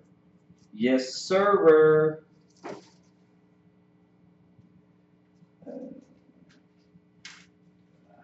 Go ahead. He's not there yet. Oh, okay. 11:32. Yeah. Chapter 11 and verse 32. Okay. You got it? You there? And Freestyle One just was talking about this earlier. Yeah. About coming out of her, my people, that ye be not partakers of her sins. Read that. 1 Corinthians chapter 11 and verse 32. Uh-huh. But when we are judged, we are chastened of the Lord. Right. See, so when a brother judges you, when a brother checks you, we're judged through the word. You know, when you're corrected, you're given the scriptures and it cuts you, right? You know, it cuts that pride within you. Jump to verse 31. Verse 31. For if we judge ourselves, we should not be judged. Yeah, and certain brothers can't do that yet. Certain brothers can't judge themselves and go to the scriptures and say, hey, this is wrong. So he comes down in verse 32. Go ahead. When we are judged, we are chastened of the Lord. Go ahead. But we should not be condemned It with says the world. that. Read it again. That we should not be condemned with the world. Read it from 32. Read it one more time. Aria Ama 1. God. But when we are judged, we are chastened of the Lord. Right. That we should not be condemned of the world. Right. So when we're judged with one another and checked, and remember, this judge is not judgment like condemnation. The scriptures use judge in a certain way. You know, it's not talking about like it says in Matthew 7:1, judge not, lest ye be judged. That's talking about condemnation. You know, you're now I'm condemning this person, right? This judgment is talking about I'm checking and correcting this individual. Why? That way they won't be condemned with the world. There's another scripture that says it's a fearful thing to fall in the hands of the Lord. So the Most High gives you the brotherhood. He gives you this environment so you can be told. He gives you the prophets, the teachers, so they tell you, okay, listen, that's not the way you want to go down, right? And if you don't listen to that, then you fall into the hands of the Most High. You see that? And then he deals with you. You know, on top of, what's it in Corinthians 6? Was it 6 or, no, defile not your temple? I'm sorry. So basically, as you look it up, could I say something? Yeah, go ahead, bro. So, if I don't like take this like, okay, listen to what you guys are saying, right? Tell me. So like, if I pass it up, then the Most High gonna come and deal with The you. Most High deal with you. He'll show you why not to do that wickedness. Yeah. Why to leave that alone. You know, on top of we're giving you the scriptures, right? So read that. 1 Corinthians 6:19. Yeah, 1 Corinthians 6 verse 19. God. Did it get too cold in here or something? God. You can turn it back on. Okay, go ahead. Go ahead, read that. 1 Corinthians chapter 6 and verse 19. Uh-huh. What? Know ye not that your body is the temple of the Holy Spirit? So your body is the house that's supposed to house the Holy Spirit. So the Spirit, right, is that unseen, right? Right. That's the only mist that's supposed to be in your body. That's the only ghostly apparition that's supposed to be in you, not the smoke that comes out from your lungs. That's the only thing, because all that other thing is first of all, it's destroying your body. It's destroying your temple. If this was the house, would you let in that house, right? If we came in here with a bat, just beating everything up, right? How would this house look? Dirty. It would be destroyed, right? So we clean this house, right? We prepare this house, and most of all, we prepare it and clean it with the word of the Most High. So that's how your body is. It's the temple. Now go back and look at how the Most High, like King Solomon, how he set up the temple of the Most High. It was to perfection. The gold, the pillars, the curtains. You know what I mean? That's how we're supposed to take care of our temple, right? God. So the Most High can reside there, right? God. So he can be there. He's not going to be in the midst of a defiled temple. You're already destroyed. The reason why people smoke cigarettes is because they cannot control their mind, so they have to relieve their stress some way. The reason why people do drugs, because they have no spiritual or mental control. On top of the addiction, yes, God. the drugs that's in there, they tell your body you need this, just like the burger, just like anything else, right? God. But now you're destroying your body your lungs. Have you ever seen a person that smokes? Yeah. Like that your lungs, brother, is gone. God. They turn black. Like, that's destruction of your temple. God. Your teeth, your breath, you're already destroying yourself. So the Most High is like, how could I dwell in this temple? Right? How could I occupy this man's mind when his mind is, whew, time to break. I gotta take this break. Why? Because I'm controlled by the cigarette.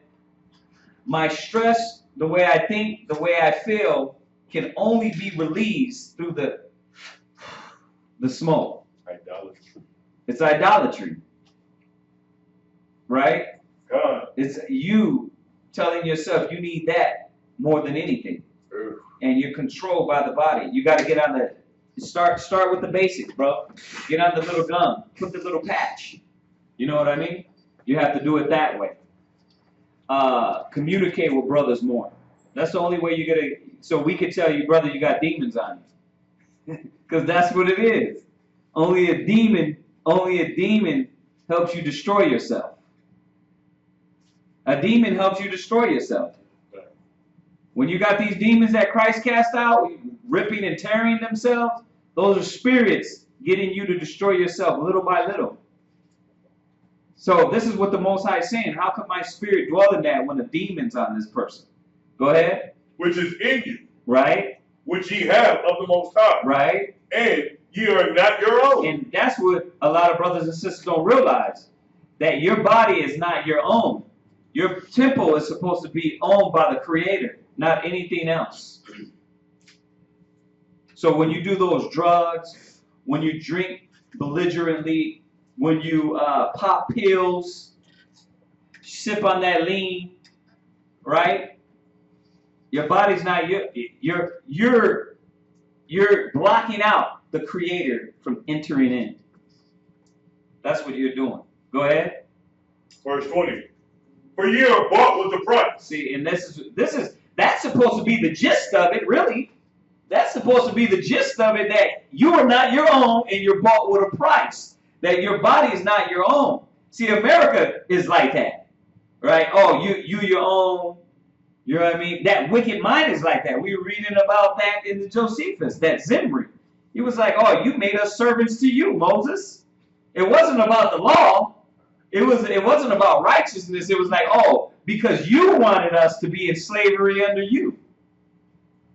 You see that? Right.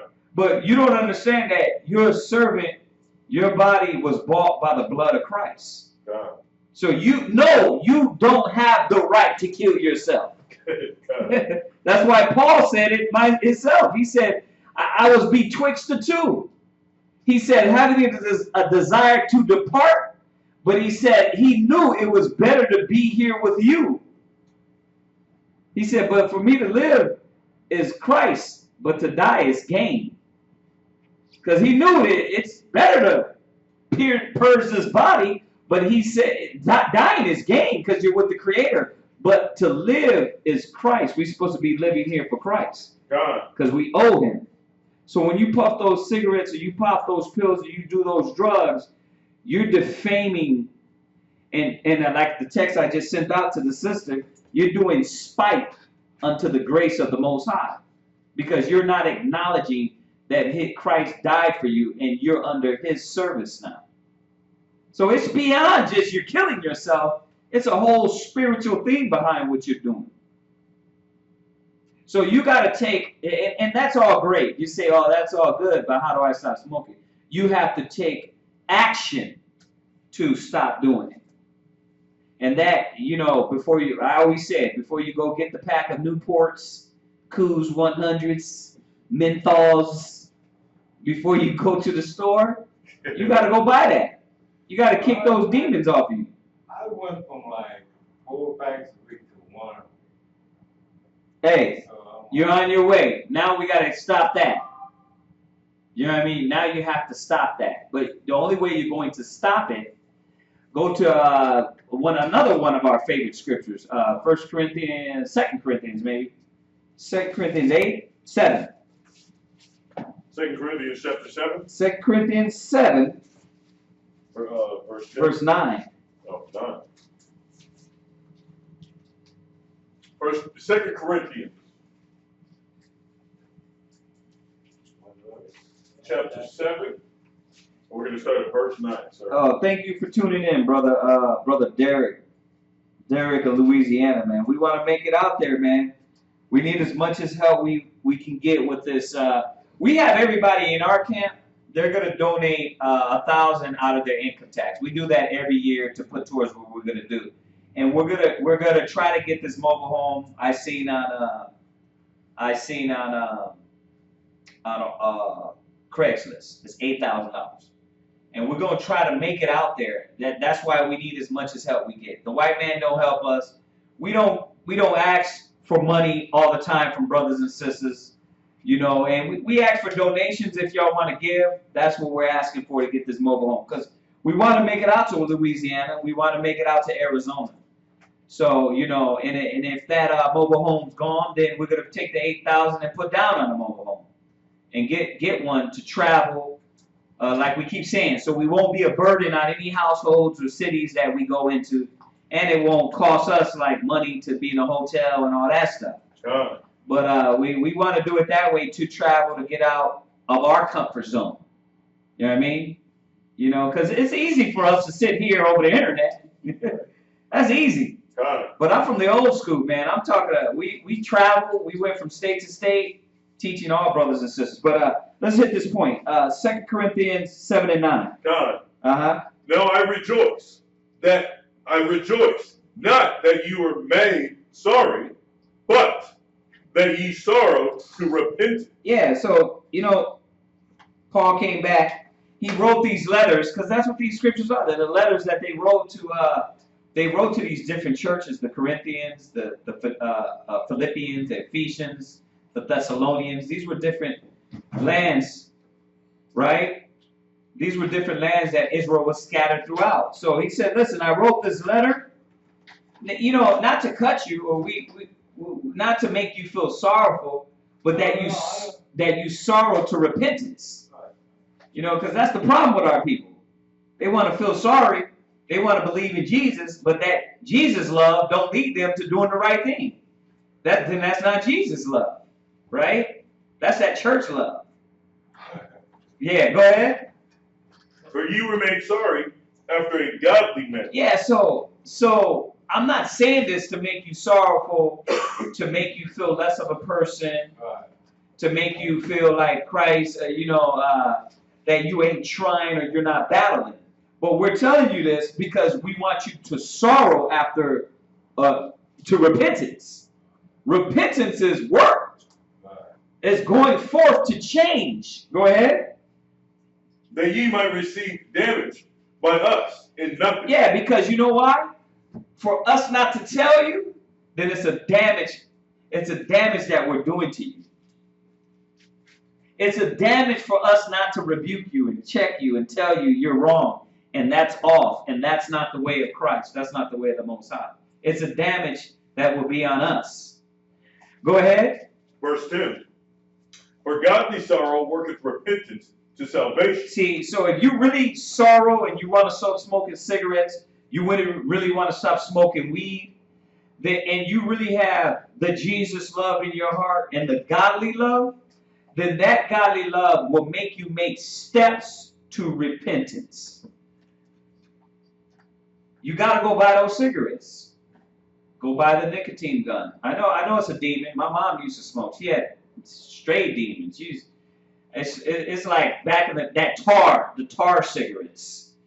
You know what I mean? It would kill us. The ones without the filter. Yeah, it was like bad, man. And she used to do that, but she quit.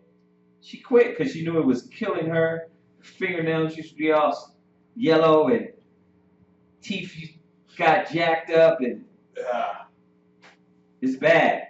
So, but you have to take steps. Go ahead. For godly sorrow worketh repentance to salvation. See, that's what's going to lead you to being saved. Not ultimately, but also in your condition. You're killing yourself. You're building up cancerous cells in your body. So you have to know, okay, I'm killing myself. Like the white man tells you, I put it out there, And this is your brain on drugs. This is how you look, your insides look when you smoke cigarettes. Warning, this can cause cancer. The white man, the devil that put it out there is telling you. But it's on the box now. Right? It's on the box now. This will kill you. You got to be almost gone to know. Don't drink pine soil. Oh, no, it's fine. Right? You got to be crazy to do that, right? If I said, listen, when you eat this shit that's off the ground, oh, you look at me like, that's insane. Well, you're doing that when you smoke cigarettes. You're killing yourself. You're eating, right? It's like eating rat poison. You're killing yourself slowly. Actually, that's in cigarettes. Or rat poison. Yeah, Exactly. rat poisoning is in cigarettes. Go ahead. Not to be repented of. Right, not to be repented of, meaning that now you're going back. Now you have to repent again. You have to repent again. That's not godly sorrow. That's sorrow that the church has taught us. But godly sorrow leads you to work, to really doing the right thing. Go ahead. But the sorrow of the world worketh death. But what? But the sorrow of the world worketh death. Yeah, you see the sorrow of the world? The sorrow of the world worketh death. Oh, Jesus knows my heart. That's the sorrow of the world. He knows I want to stop. No. He knows through your actions. The sorrow of the world will keep you killing yourself. So you got to take command, take control, and shake those spirits off of you. Go ahead. Verse 11. Uh-huh. For behold, this same thing that ye sorrow after. Yeah, you're supposedly sorry. You supposedly know that God don't want you to destroy your body. Go ahead. That ye sorrowed after a godly sort. Read. What carefulness. The next time you were going to get that pack of cigarettes, you were what? What carefulness. You were what? Carefulness. Yeah, you were careful. When you get that that feeling, you were careful. Why? Because you know I'm going to continue destroying my temple, and the Creator is not going to be able to reside in me. So what I got to do, I got to be careful. Before I drive over there, I'm going to have something else to quench that urge. You know, some people, sunflower seeds. Some people, you know, what is it? What? Gum. Used to be Red Hot Cheetos for me. Red Hot Cheetos. You know, he used to smoke bad, but he smoked every time he gets stressed. Every time he couldn't handle life, like, oh, now I'm free. But he got that demon off of him. And how did you get it off you? I stayed around brothers, got checked, searched. You know, He got searched. We had a brother that came to the school with marijuana on him. It was like, that's what we finna do with another brother. If we see him high again, we're going to be like, listen, brother, we got to check your stuff. You're going to come to class, we got to check you. You know what I mean? If you disappear and we don't see you no more, then we can't help you. But until you keep coming, then you're going to get the real Jesus help. Real Jesus. You know what I mean? Which is check. You can't come in here with no cigarettes, no weed, none of that. You know what I mean? That's godly sorrow. The worldly sorrow is, yeah, I'm working on it. Oh, how? What steps? You got a pack of Newports on you. How's the step? Right? Well, for me, I No, I'm speaking in general. I haven't smoked one cigarette this morning. I'm like about 7 o'clock. Yeah, nice, fresh, early in the morning, destroying yourself. Yeah, I know. Yeah. I was just saying that's one. Right? Was that before you prayed? Was that before you prayed or after? Was that before or after you prayed? Well, did you smoke the cigarette before you pray or after you prayed? I didn't pray this morning. Exactly my point. That the first thing that was supposed to be on your mind when you got up was the Most High. And that, it mixed with that, it's supposed to be, this is why I don't need that cigarette. Most High, give me strength today. That way this demon don't come on me and overtake me. Well, I know I'm almost stuck. I'm tired now. You know? Mm-hmm. I don't really want to smoke, but sometimes I get that urge. Right. But I really don't. Well, what I'm doing here is just trying to show you how to take the steps. You got to be careful. Next time you around it, if you do it once in a while, then all you got to do is you're on your way. Just reject that once in a while. Get some gum. Stay at home. Don't leave out. Don't act for nobody. Don't try to bum a ciggy off of them. Right? Be careful. Go ahead. With carefulness, Right, read. it wrought in you. Mm-hmm. Yea, what cleaning of yourselves. Cleaning or clearing? Clearing of yourselves. What clearing of yourself? See? So now you're trying to do everything in your power to get away from that spirit. What are you doing to set up? Action, power, strength. It's not just words. My little children love not in tongue, neither in word, but in deed and truth. He said, that's the big problem with Israel. They said they draw near to me with their mouth, but their heart is far from me. So how do I get my heart closer to the Most High? What actions do I take? Right? If I'm a jack-off artist, what do? I got to stay away from the porn. I can't go on the internet. Right? I can't get to the magazines. I got to get me a lady. Right? So I can't get the magazines and to be like, well, I'm not going to do it no more. You got the magazines right there. You haven't blocked the porn on your phone or your internet, and you're like, well, I'm not going to go online. Block it. Right? That way you got to go through all the settings to unblock it. And by that time, hopefully you realize the demons on you, the lusts. Right? So, I'm just using whatever demons they are. You have to take the steps and command over your life in the Spirit. See, the Spirit is giving us the knowledge, not just telling us believe in Jesus and it's going to work for you.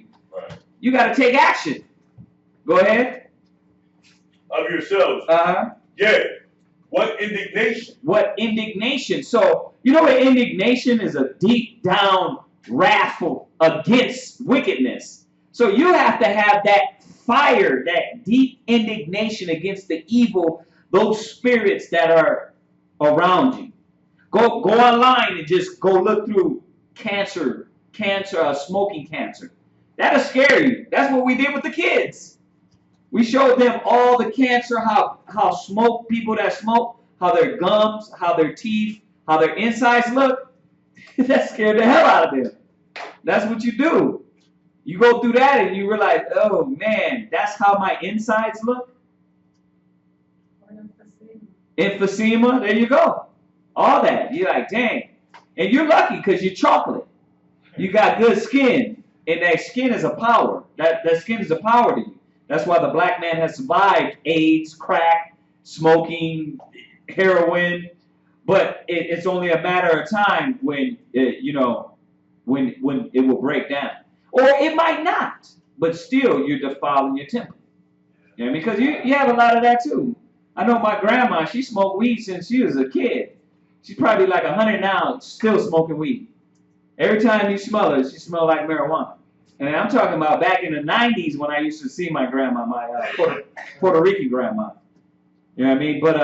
But at the same time, your mind is diluted and you can't be moved, controlled by the Spirit. You see that? So look at what Paul is saying about actions. Go ahead. Yeah. What fear? What? What fear? See, that's what's supposed to be in you. The fear of the Most High.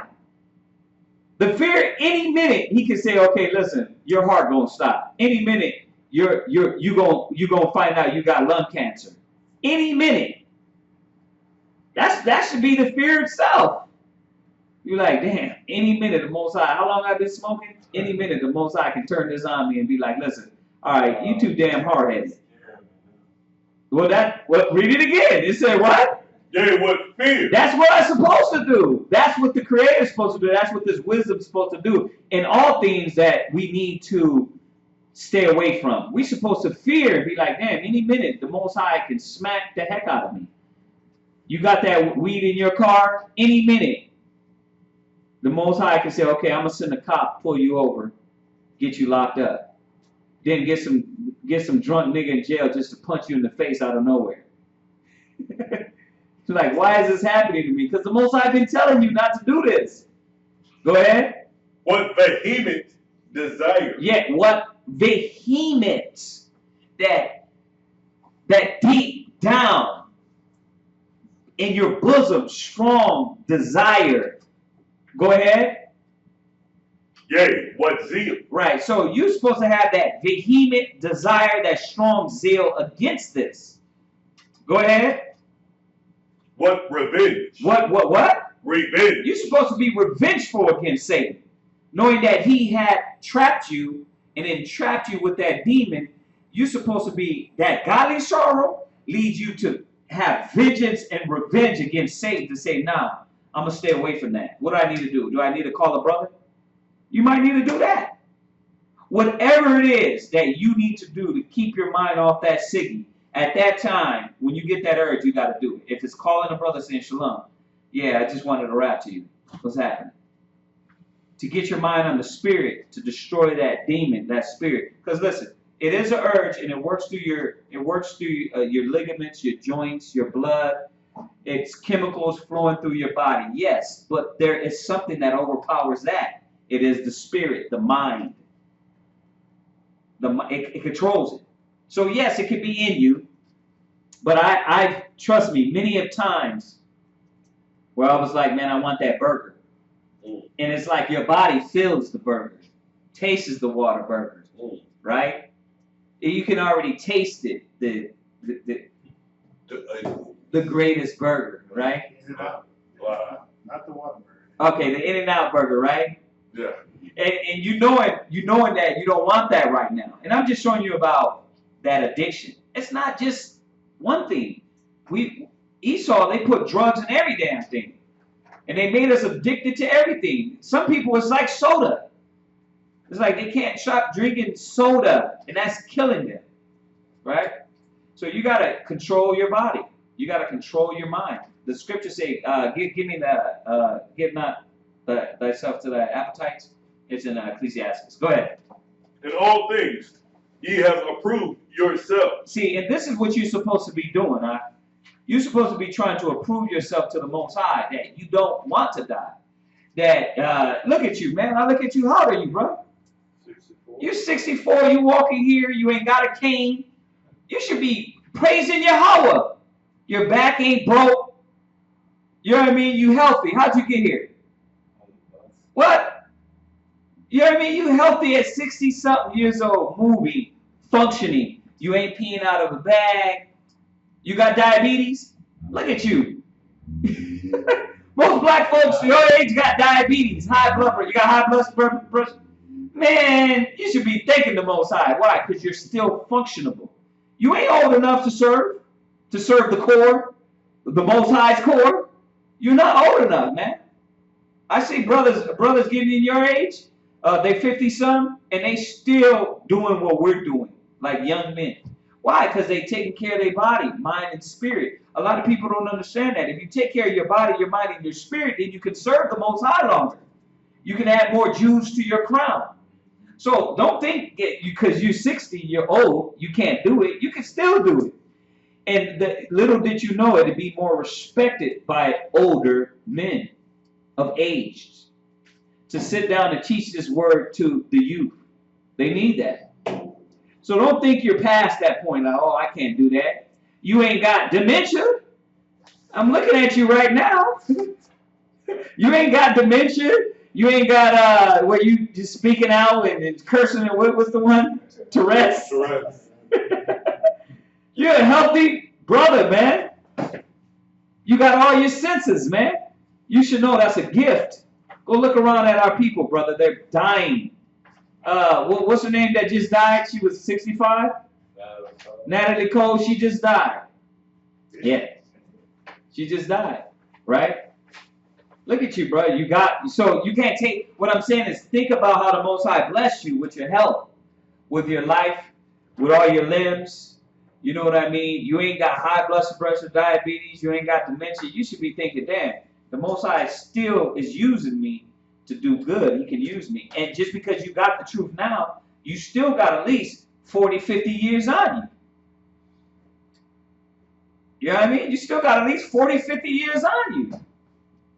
You know? Yeah, I mean, like, I've always thought, like, well, want to live at least to be 100. There you go. There you go. And you can do it healthily. See, right now, if you turn your health around, you first follow the laws. And, put away all the pork, shrimp, crab, lobster, oysters, caviar.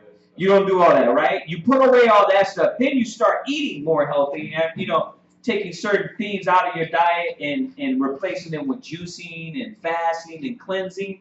Brother, you look like you dang 40. You understand? Yeah. But you got to take care of yourself because once you hit that age, where your body starts battling, you know what I mean? Now it's got to fight all your lungs and your insides. It's going to be hard. So these are the things you got to take in consideration. Yeah, I noticed that because the other morning I went out to go jogging, man, and I was fine. Right, because that's your lungs. When are they going to collapse? I hope they don't. Exactly. I hope they don't too. That's why I'm hard on you on this one. You gotta man up. Stop doing that. Start cleansing. Start. You know how you get a lot of that addiction on you? Start drinking juicing. Do a lot of green juices. Yeah. Start flushing your body because it's running through your veins and it's telling you what you need some more nicotine. You got to get that out of your body. All right. We were just telling the other brother Samuel.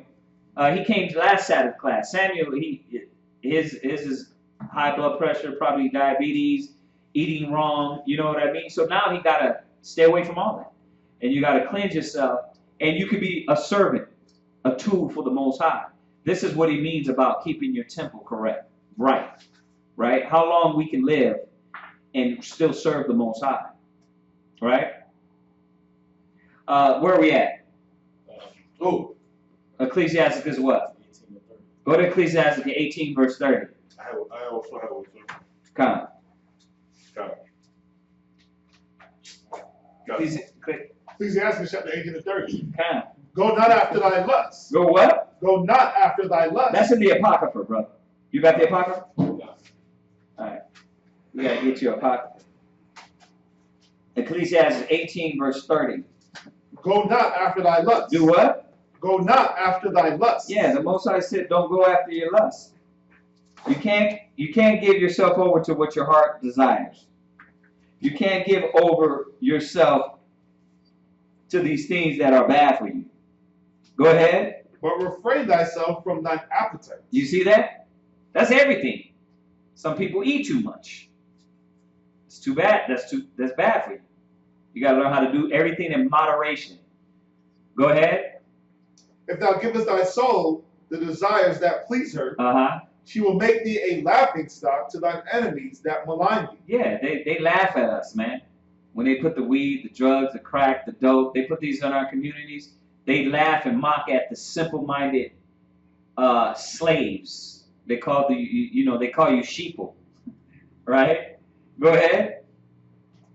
Take not pleasure in much good cheer. Right. So that's it. That's it on that. You wanna stay away from that. You want to stay away from that.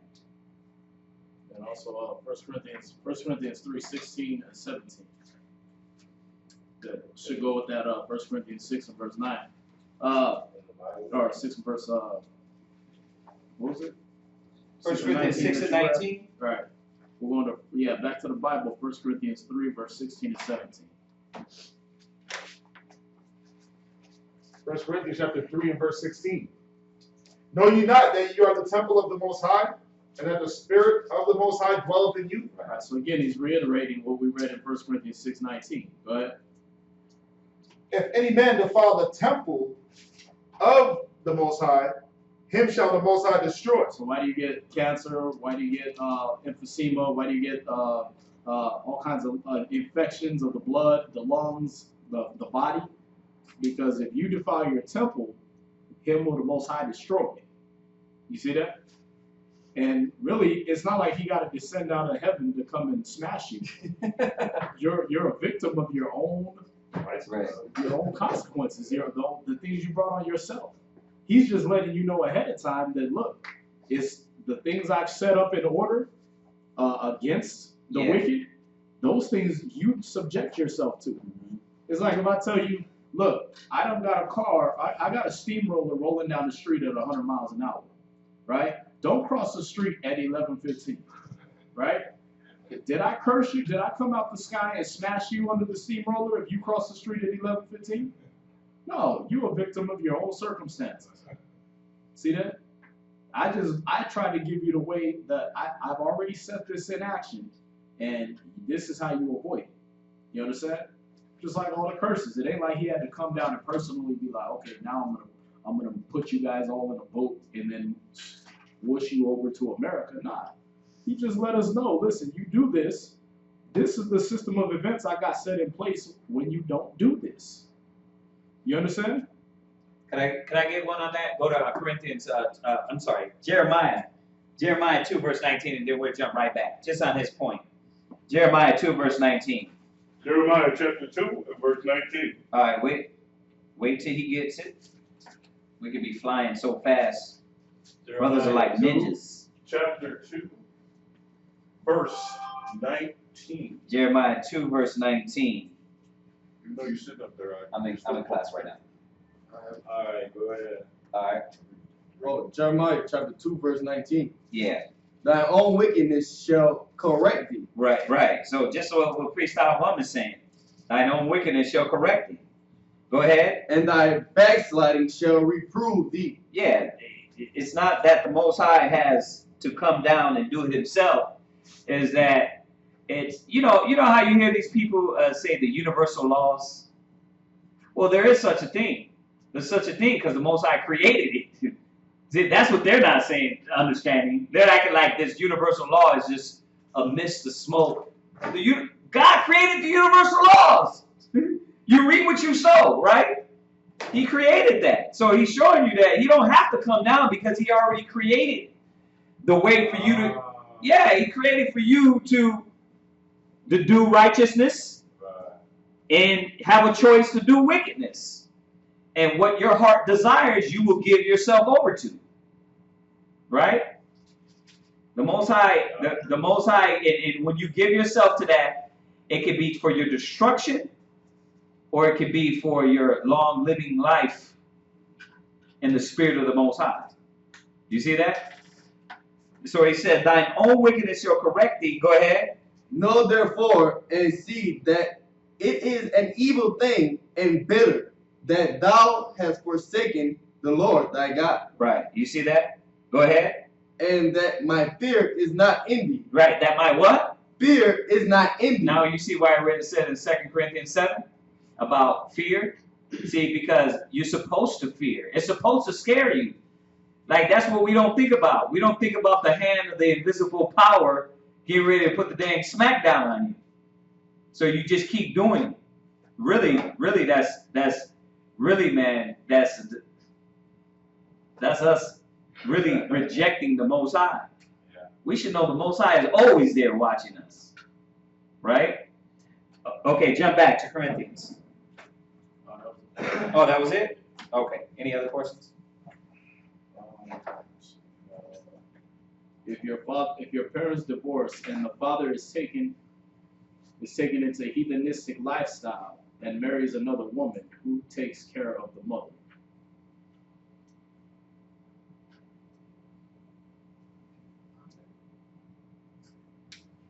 Basically, if your father leaves your mother, goes on to become a heathenistic lifestyle, who takes care of the mother? The Most High. The Most High sinned the mother. The Most High will sin and take care of that woman, just like he's done over the ages. What happens when the black man left and went and sold drugs in his communities? He gave the strength to the black woman to fight, to struggle, to be strong. You know, so the Most High has always taken care of the woman.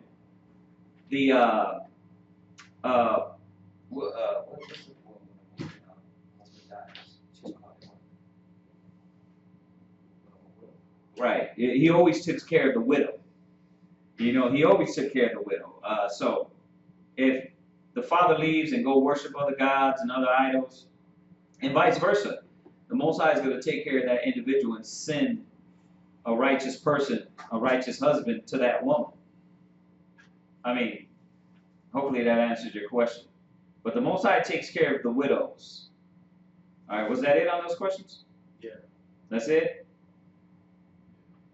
All right, we'll give y'all a few seconds, man. If anybody has any questions. Subscribe and like. Yeah, we ask y'all to subscribe and like our channel, to share. If you go through, and we're trying to get better at categorizing our topics, even for Sabbath class, as you see we got up here, instead of just Sabbath class, we have up here about that's touched. We have up here the reading of the book of Esther. So go through our channel, and there's a lot of topics on YouTube that we've touched on. Besides, when you go through our classes, in the beginning of the class, you got questions that we always go over every Mondays, Wednesdays, and Fridays. We take out 1 to sometimes 2 hours just on questions. So yeah, like us, share our videos, subscribe to the YouTube. If anybody has any questions, any topics, send them the video. If you go through our videos, we touch on a lot of topics, so send them the videos. All right. Do we have any?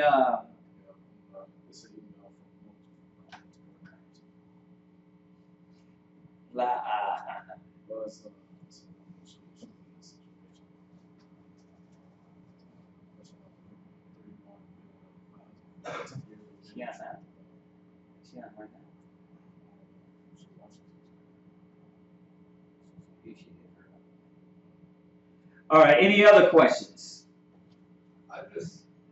Yeah. Maybe not a question, but I'm just kind of curious, like, what sparked you guys' interest in this, like, sort of, go to such depth and to be real about it? But It just like you, it was in us. You know what I mean? It was in us. The only reason why we're here, we're all here, is because we had disdain for the world. You know, we looked at the world and we really didn't like what was going on out there. You know, and the desire and the zeal in us grew to the level it is. You know, the level it is now. But, you know, what sparked it was that, obviously, the truth. That we knew that the lies of the world weren't real. Right? Go to Ezekiel 9:4 real quick. Ezekiel chapter 9. Go ahead, read that. And the Most High said unto him, Go through the midst of the city, through the midst of Jerusalem, and set a mark upon the foreheads of the men that sighed and that cried. Right, so he said, go to them and set this mark in their minds. So yeah, you do have the mark of the beast, but you also have the mark of God, which is known as the seal also. He said, go set this mark in their minds. But it was going to only go on specific people, ones that sigh and cry. The ones that are happy with America, they're not going to hear this. The ones that are comfortable, they got a good job, they got a big screen TV, they got some rims, they got money in their pocket, they're fine. Right? The ones that are comfortable. And if they don't got that, because there's a lot of our people that's broke as hell and prideful, and they're content, they're not sighing and crying and looking at what's going on across the world to our nation. So what sparked us? You know, I think that, first of all, what's been in us from the beginning, which is to hate negative, hate evil, and a true desire for the word.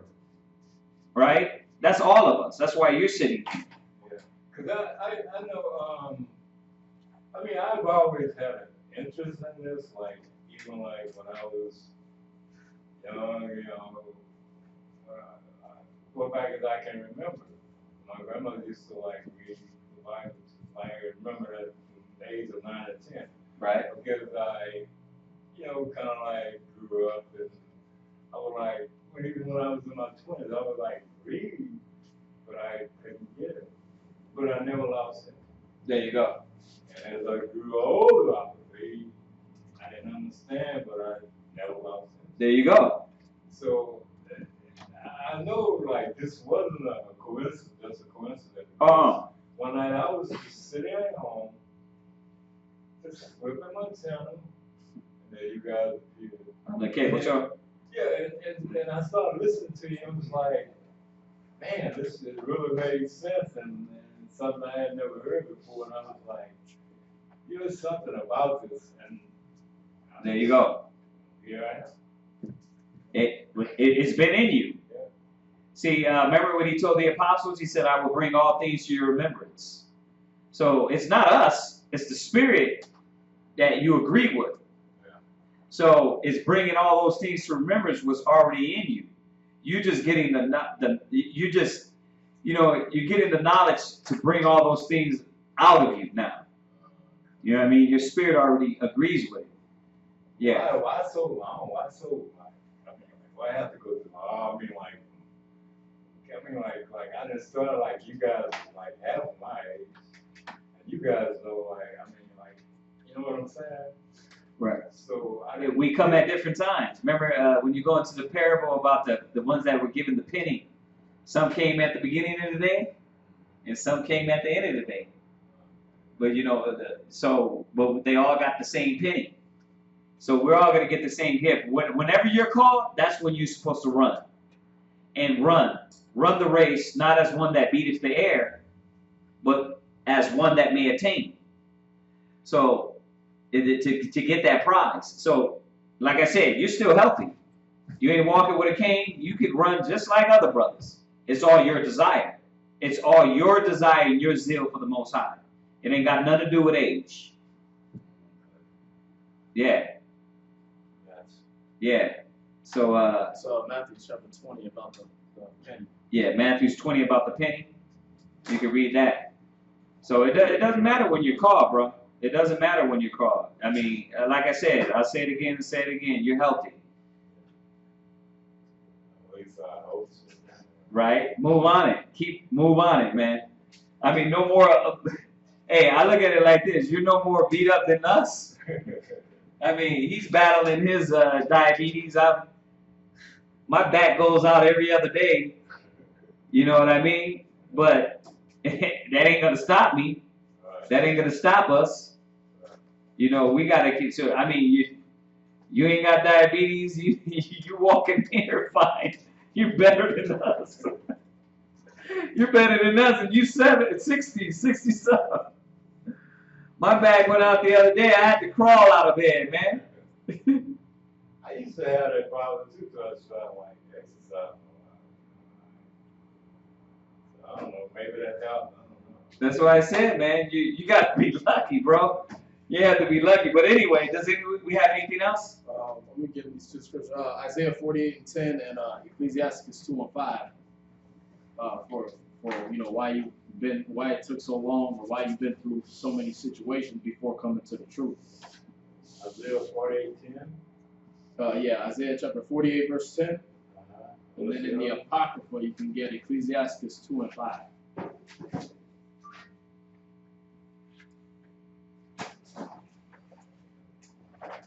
God, Isaiah chapter 48, verse 10. Behold, I have refined thee, but not with silver. I have chosen thee in the furnace of affliction. See, he put you through a lot of things so that you can look back at your life and say, you know what, I already been there, done that. And that wasn't the way. So this must be the way. You understand? So that's how the Most High has chosen. He chose you through a furnace of affliction. You understand? He lets you go through your life, and then he's going to prove you even more. He just turns the heat up when you learn the truth. You understand? To burn all the rest of the impurities from the world off you. But he picked us out of nothing, man. When you read in Ezekiel, it says he found you when you were in your blood, man, when you was a dirty, filthy little baby. You understand? And he washed you off and he cleaned you with the word, according to Psalms 119 and 9. Mm-hmm. All right. Ecclesiastes 2 and 5. Ecclesiastes chapter 2 and 5 in the Apocrypha. For gold is tried in the fire, and acceptable men in the furnace of adversity. Right, because after you go through all this stuff in the world, you wake up and you start saying, okay, I gotta change. You see that? After you go through all the adversity the world got to offer you, you as an Israelite, you're going to start waking up and saying, you got to change. I got to fix myself. And the only way you're going to do that is through the truth. You're going to do that through the scriptures. It's never too late, bro. Jeremiah 1:5. Jeremiah chapter 1, verse 5. Before I formed thee in the belly, I knew thee. And before thou camest forth out of the womb, I sanctified thee. And I ordained thee a prophet unto the nation. Right. Read that again.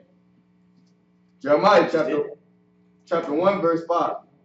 Before I formed thee in the belly, I knew thee. And before thou camest forth out of the womb, I sanctified. Before he formed you in the belly, he knew you. That's how we came to know this truth. That's how you came to know this truth, is it was put in you. There was a spirit put in you to find it. You understand? And it's like you're a piece of metal, right? And somebody finally come around and wave a magnet around. You get pulled up out the sand and stuck to the magnet, right?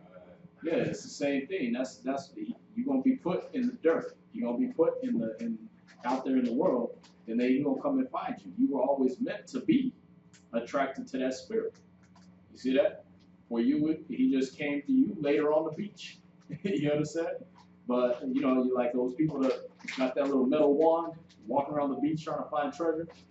He just found you later on. You understand? I often wonder why I'm still around, man,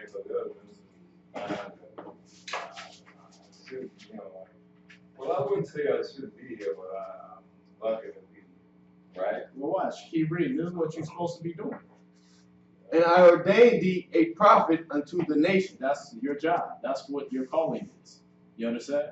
So, if you wonder why you're still around, there it is. All right? You're supposed to be a prophet to the nations. There's older people that are going to look at me, and they ain't going to see that I got as many gray hairs as you, and they're going to be like, I can listen to you. I can pull out a whole stack of books, a library of books, with proofs and everything. Bring people back from the dead, and they won't believe me because I'm not as old as you. So they listen to you first before they'll listen to me. And vice versa. A lot of young people won't listen to you because they be like, nigga, you old, you don't know nothing. You back in the days. Right. And they'll listen to us. So, but at the same time, we've all been called for that purpose. We don't really care if they not listening or not, but we know we've been called. Right. So you have to perform your duty. And when the Most High judges, He's going to be just. He's going to have hidden these people from every angle. There's not going to be no excuse, oh, well, you didn't tell me. You understand? No, I told you from a young man. You wouldn't listen to him. I told you from an older man. Yeah. You wouldn't listen to him. I told you from a woman, your woman, dream, a skybanner. I told you all types of ways, YouTube videos. That there was every form of media. All right. If you was looking at stone etchings in when you was a paleontologist or whatever the hell you was into, I showed you in every way that I'm here and you need to follow me. So you made your choice. You see that? One more thing that I'm going to exhibit. Last night I was speaking with my niece. And I was telling her about I was coming out here. And I asked her to come with me. And she said, no. She said, first I said, well, I told her, I'm going to class, Bible study, in the school called the Israelite School of Biblical History and Practical Knowledge. Mm-hmm. I said, do you want to go? She said, no. She said, I got church. So I didn't say anything else. So like, is there anything I should say to her? No, not yet. Not yet. As you keep studying and you're able to go through these scriptures and show her what the church has taught us as lies, then you can little by little show her. But this is why you got to be in class. Some people I want to tell them about the school and stuff. They don't want to listen. Well, when you get sharper in the word, you'll be able to wield your sword and show them. You got to be in class. The scriptures say, go to 2 Timothy 2:15. 2 Timothy 2 verse 15.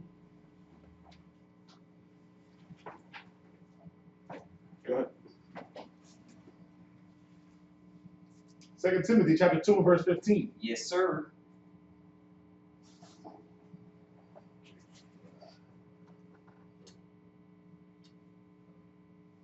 Study to show thyself approved unto the Most High, Uh-huh. a workman that needeth not to be ashamed. Yeah, so you have to study. You have to study to show yourself to be approved unto who? The Most High. See, unto God. You have to study to be approved unto Him. How are you going to get sharper? How are you going to be able to teach people? You got to study. You got to be in class. Just like anything else, any profession in life, you have to study, gain the knowledge of what you're going to do to be able to perform that function. Go ahead. A workman that needeth not to be ashamed. You know, why are a lot of people ashamed? Because they don't have the knowledge. My people are destroyed for lack of knowledge, because thou hast rejected knowledge, I will reject you, right? They don't have the knowledge. They don't have the knowing how to do this, to perform this, because they don't study.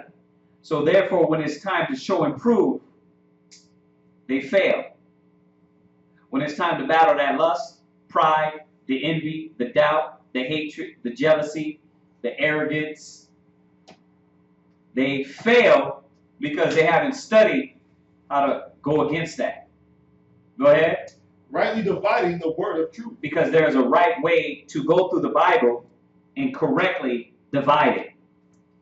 There's a right way to go through precept upon precept and put the precepts that's needed to edify on every specific point and topic.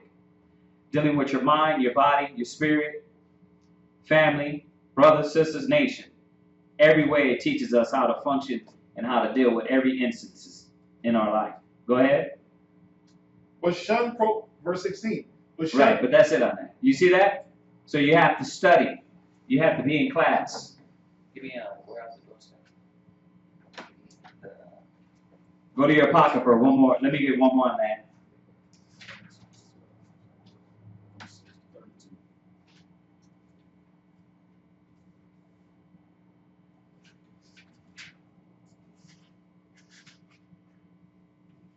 Go to your pocket for Ecclesiasticus chapter 6, and you want me to start at verse 34? Yeah. Is that where I need to be? Armor bearer? 32. 32. I'm talking to you, Aria. It's at 36. It's at 36, but Alright, let's go to 6 and 30 what? 6 and 36. No, read 32. my son, if thou wilt, thou shalt be taught. Yeah, see, if you what? Wilt, thou shalt be taught. If you want it, you're going to be what? Taught. Yeah, if you want it as a brother or sister, if you want this word, you're going to be taught. Where your treasure is, there will your heart be also.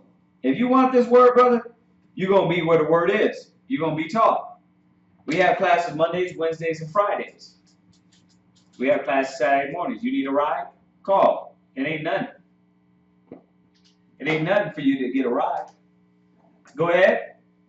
And if thou wilt apply thy mind. If you do what? Apply thy mind. If you are ready to learn, go ahead. And apply thy mind. Go ahead. Thou shalt be prudent. Go ahead. If thou love to hear. If you what? Love to hear. You got to want to listen. A lot of our people don't want to hear. A lot of our people aren't studious. They don't want to study. They don't want to read. Go ahead. Thou shalt receive understanding. Yeah, and that's how you're going to get the understanding. Everything you're asking, you got some good questions. I like brothers and sisters coming with questions, because it's those questions you're asking that a lot of these brothers and sisters need to know, and they don't know what to ask. You know what I mean? So I love when brothers and sisters ask questions, because it gives you, everybody online, all of we, more understanding and a better circumference of knowledge. And that's what we need. We need to be able to attack everything on every level with this word. But you got to be willing to hear. Go ahead. And if thou bow thine ear. If you what? Bow. Why was the word bow there? Because you got to be humble. Like, if you bow your ear, look how he worded that. You have to be humble to bow. A lot of people ain't humble. They don't want to hear. They think they know every damn thing. So that, you know what I mean? You got YouTube scholars. They want to, they know every damn thing from a YouTube channel. Brother's been studying this over 20-some years. We didn't just pop up one day. You understand? We studied, we researched. And when we did, we were like you. We sat there and learned. I sat in class and learned and listened and shut up. You know what I mean? And took in. You see what I'm saying? And when I mean shut up, meaning my mind, I wasn't talking to myself. I wasn't thinking about where I had to be. I was sitting there learning. Go ahead. If thou wilt bow thine ear, thou shalt be wise. Right. So if you're humble enough to listen, you will be wise. That's where wisdom comes from. Go ahead. Verse 34. Stand in the multitude of elders. Do what? Stand. Run from them. Stand. No, I got to get away from these guys because they keep telling me the right thing. It says, stand in the multitude of elders. But he comes harsh, and I don't want to hear his harshness. Stand in the multitude of elders. You got to stand in front of the elders. You got to stand in front of brothers. You got to come to class, be in class, ask your questions. It's good. Go ahead. And cleave unto him. Do what to him? Cleave. Run. Cleave. I got to stay away from him. Cleave. Cleave unto these brothers with wisdom and suck it all up. Go ahead. Unto him that is wise. Right. You see that? That's what you're supposed to be doing. Wait, the apostles, did they meet Christ every Sundays on the seashore? Cleave unto him that is wise. We were like, Christ, we got things to do. He said, listen, stop what you're doing, come and follow me. Come and follow me. Come do what I'm doing. I'm going to deter you from your path, your mediocre life, and come and follow me. That's why he said, go to the highways, byways, go get the idol. They're not doing anything. You thought you was doing something. You thought your life was headed in some way. But Christ said you were idle. You ain't doing nothing till you do my calling. So you have to wear out the footsteps of the wise. You have to be here. You have to ask questions. You have to eat. What else you got? What? Oh, I was going to say that's because it's more than just one day a week. Because you can't wear out the elders of the doorsteps one day. That's consistent. I always use the analogy. If you want to go to college for, what did you go to college for, sister? You want to go for college business and administration, guess what? She was coming to class, plus doing papers, plus sister meetings, plus you're busy. Like the brother Zion Allah, he's going to school. He's doing papers, but he's here in class. He's studying to be a soldier. He's doing all that. Why? Because that's where his heart is. You know what I mean? That's what he wants to do. So if you want this, you're going to do it. Well, I mean, I know I only come to class like one day a week, but like during the week, I mean, I'll be reading and studying, and I don't know, I get up in the morning and read.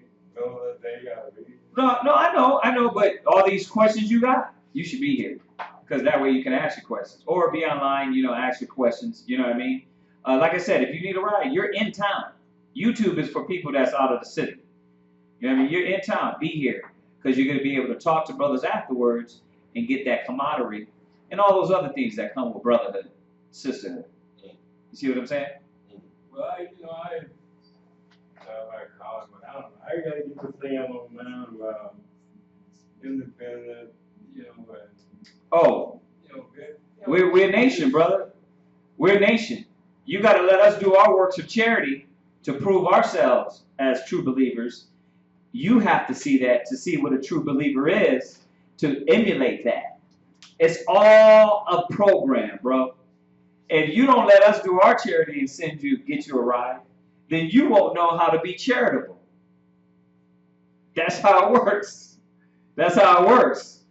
Then we won't be able to prove ourselves to the Most High that we're willing to step outside of our own selfish deeds and actions and show charity to brothers and sisters. It's all, brother, it's all set up. It's all set up. It's nothing what the churches told us. The churches, they think it's just come to church, you read the Bible, and then you're good with Jesus. Brother Christ wants to see actions. He wants to see the work, the actions of it. Our people are so selfish into themselves and individuals. Like, how many individuals we get, I just don't want to be a burden. I want to do me. You get, that's all of the black man, Hispanic women. That's all of us. We what? We don't, I can learn from my line. I'm good. Because why? If I get in the middle of it, I have to deal with drama. And that's exactly what it is. You got to deal with the drama of the Israelites. But when you're amongst me, I got to deal with your inconsistencies, but apply what? The forgiveness of God in Christ. But if you're not around me, I can't be tuned up and trained how to forgive. Same vice versa. Now we have to deal with each other. We have to apply. How do you know patience if you don't get that person that is going to make you apply patience? How do you apply forgiveness, love, unity? Where's that at? That's in the Bible. That's in the scriptures. All the things that when you go through the New Testament, these individuals were dealing with. They had to apply these things, but what were they doing it? With them in the closet? I'm applying unity. In the comfort of my own home. In the comfort of my own house. No, you're not. You don't know unity until you have to be unified with someone that don't know unity. That's unity. That's the black man, a nation. The only way we're going to come together and rehearse the righteous acts is being amongst each other in these little different environments. That's just the way it is, man. It's like being a parent. It's like being in love with somebody, but only meeting them on weekends and having sex. Do you really love them? No. You love them when you're holding hands with them, walking to the movies, and you sit down and you hear it in her mouth and she hear it in your mouth, and you saying, I wish they could shut up. I wish she could shut up. And she keep talking, you're like, whoa, this girl can talk. But you sit there because why? You loved it her, right? That's how Israel is as a nation. We sit here, we learn each other, we talk to each other, we deal with each other. That's love. It's more than just knowledge. More. It's more, all right? All right, so any other questions? President Yeshua Glory King, they said, can you guys elaborate about the calendar? We kind of went over it when we went into Daniel 7:25 and showed you that the wicked was going to change times and laws to wear out the saints of the Most High. You can also get this book. It's called Fossilized Customs. They got a whole section on it, but I'm just going to read you a part of it. It says, under the topic calendar, your encyclopedia will no doubt mention Dionysius Exiguus when he became upset by what he saw being practiced when he visited Rome. Mr. Exiguus believed the beginning of the year was January 1st, as most do today, but we'll explain why that is under Nimrod. When his truth barrier gets broken, Mr. Exiguus knew that the pagan festival of Saturnalia, the rebirth of the sun at the winter solstice, had to go. So he proposed to simply change the reason for observing the time. All the customs, the date, and symbols remained in place, but he camouflaged the behavior by declaring it to be observed as the birthday of Yahushua, not the sun. So this man Exiguus, he went into Rome and he seen them how they were celebrating. He said, no, this can't be. You can't be worshiping the sun. Y'all worship Christ. You understand? But he basically changed it so they kept all the same revelry, the same homosexuality, the same party, but they just did it under Christ's name. Wait, what is this question? Is this a question? Yeah, about them changing the calendar. Okay. Right. But let's see. It says to better anchor the idea, he estimated that the actual birth of Yahushua had been 520 years prior to his visit. He imagined that the end of the Roman Babylonian year of his birth was year 0, making that year our rabbi's 525th birthday. He further declared it be the 525th year of our Lord. All right, year is the Latin word anno, and our Lord is the Latin word domini. This produced his main contribution to our present numbering of years. Now we have embraced his estimate worldwide and have recorded all history since his time with references to what? Year of our Lord, AD, anything happened. There had never been anyone thinking it was the year 524 because this idea had not yet been established. He referenced before that happened, before the birth as before Christ, giving us the term BC. Since the time of Exegesis, scholars have refined the accuracy of his estimate. It turns out that he was 5 years off and should have determined that year as 530 AD. You will see this when you look at any timeline in the study versions of the writings. The scholars print the birth of Yahushua as 4 BC to 6 BC. Right? So basically, this Exegesis man, he made the year 0 when Christ was born, right? When he thought Christ was born. You understand? But that's what changed. That's what gave us the Anno Domini and the before the AD and BC. All right. So this is to answer Yeshua Glory King's question. But this just coincides right with Daniel 7:25, and it tells you that they will change times and laws, and they'll seek to wear out the saints of the Most High. All right. But yeah, he got a whole chapter or two about that in Fossilized Customs by this man Lew White, L-E-W I gotta White. get that book. I gotta get that one. What is it called? Fossilized Customs. Fossilized? Yeah, Fossilized.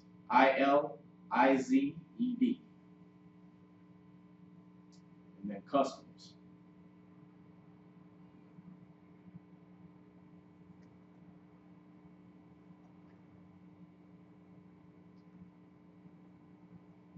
Y'all got that? Come on. Oh, dang. But yeah, and just like you said, you can Google it. You can Google your calendar and see what that's named after and who brought that forth. The Roman calendar, the Greco calendar, all these different calendars. You can see who brought those forth. Why your days of the week are Monday, Tuesday, Wednesday, Thursday, Friday, Saturday, Sunday. You understand? Why Sunday is the first day of the week rather than it being from sundown Saturday to Sunday sundown. Being the first day of the week, why they made it Sunday when the sun comes up. You understand? You'll be able to see all that. Look, they were worshiping the sun. We went through this the other day though. They was worshiping the sun on Sunday, right? The moon on Monday. Tuesday was for the god Tiu. All right. Tiu? Yeah, right. T-I-E-U. Then you had Wednesday was Odin's day, right? Thursday was Thor's day. Friday was Frigga day. These are Norse gods. Right. And then you had and then you come back to Saturday, Saturn's day, because they will worship Saturnalia, right? They would do Saturnalia, worshiping Saturn, but they would do it on that day also on the 25th, where they were worshiping the sun. So it's a blend of a lot of pagan rituals. They just blended it together. And it's not just Roman rituals, it's pagan everybody rituals, barbarian rituals, basically any nation we would go to that these people will go to, these Europeans will go to try to spread Christianity as a religion, then they will go there and just blend in those people's pagan customs. You understand? All right, so, hopefully that answers that question. When are you coming to Chicago, Illinois? I need you all help. Please tell me where I can go here in Chicago. Again, we're working on that to be able to travel state to state. If you can get some more people out there, try to get our cable show on there. Take a copy of one of our shows off of YouTube. Try to get it on the air out there, with your local public access channel or TV station out there. Get some more people that's like-minded like you. Get us a building, or a place to meet. Open up your house to us, and we're trying to, be able to travel from state to state and teach and be able to establish camps elsewhere. All right, but so far in Chicago, we don't have an ISB HBK out in Chicago. But yeah, y'all got any other questions? No. If I keep asking all the questions, I'll be asking me to leave. I'll tell you, man, we do this. We do this. Oh, look at these brothers. They're excited. They're ready, brother. We ready. We ready. Look at him. He's ready. Look at Quadasai. We ready for questions, baby. That's right. That's all we got. That's right. Yeah, with that brother, man, a few months ago, man, we went all night. Like literally. We went from Friday night class all the way into Sunday morning class. We sure did. Yeah, we sure did. Well, you remember class started at it was like 7 o'clock. It was like 7 o'clock in the afternoon in the morning. No, it started at 9. And you came in at 11. We talked the first time we talked until 4. We didn't even finish our reading. Yeah, wait a minute. Well, nobody else got no mind. We still had to go to San Antonio. Okay.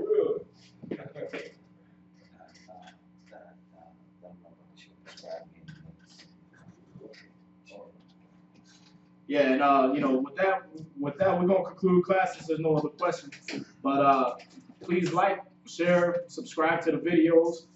Share those with your friends. Share them on Facebook. Get this word out there. So the Most High be just when He judge people, and they have heard it from everywhere. All right. Like, share, and subscribe to the videos under ISBHPK. And then also, if you want to donate, if it's on your spirit to help out, to help give to the work of the Most High in Christ, you can go ahead and go to Wells Fargo under Israelite School of Biblical History. It's account number 101-580-6167. All right, and that's under Wells Fargo. And shalom from Amsterdam. There you go. Barakatah Yahweh. All right. Shalom. Yes, you can hit us up on for Denise Jones. You can hit us up on the email hiddentruth12@gmail.com or text either Priest Kazaki or myself, and we'll get in contact with you about trying to get out there to Chicago also. All right. With that, everybody say shalom, y'all. Shalom.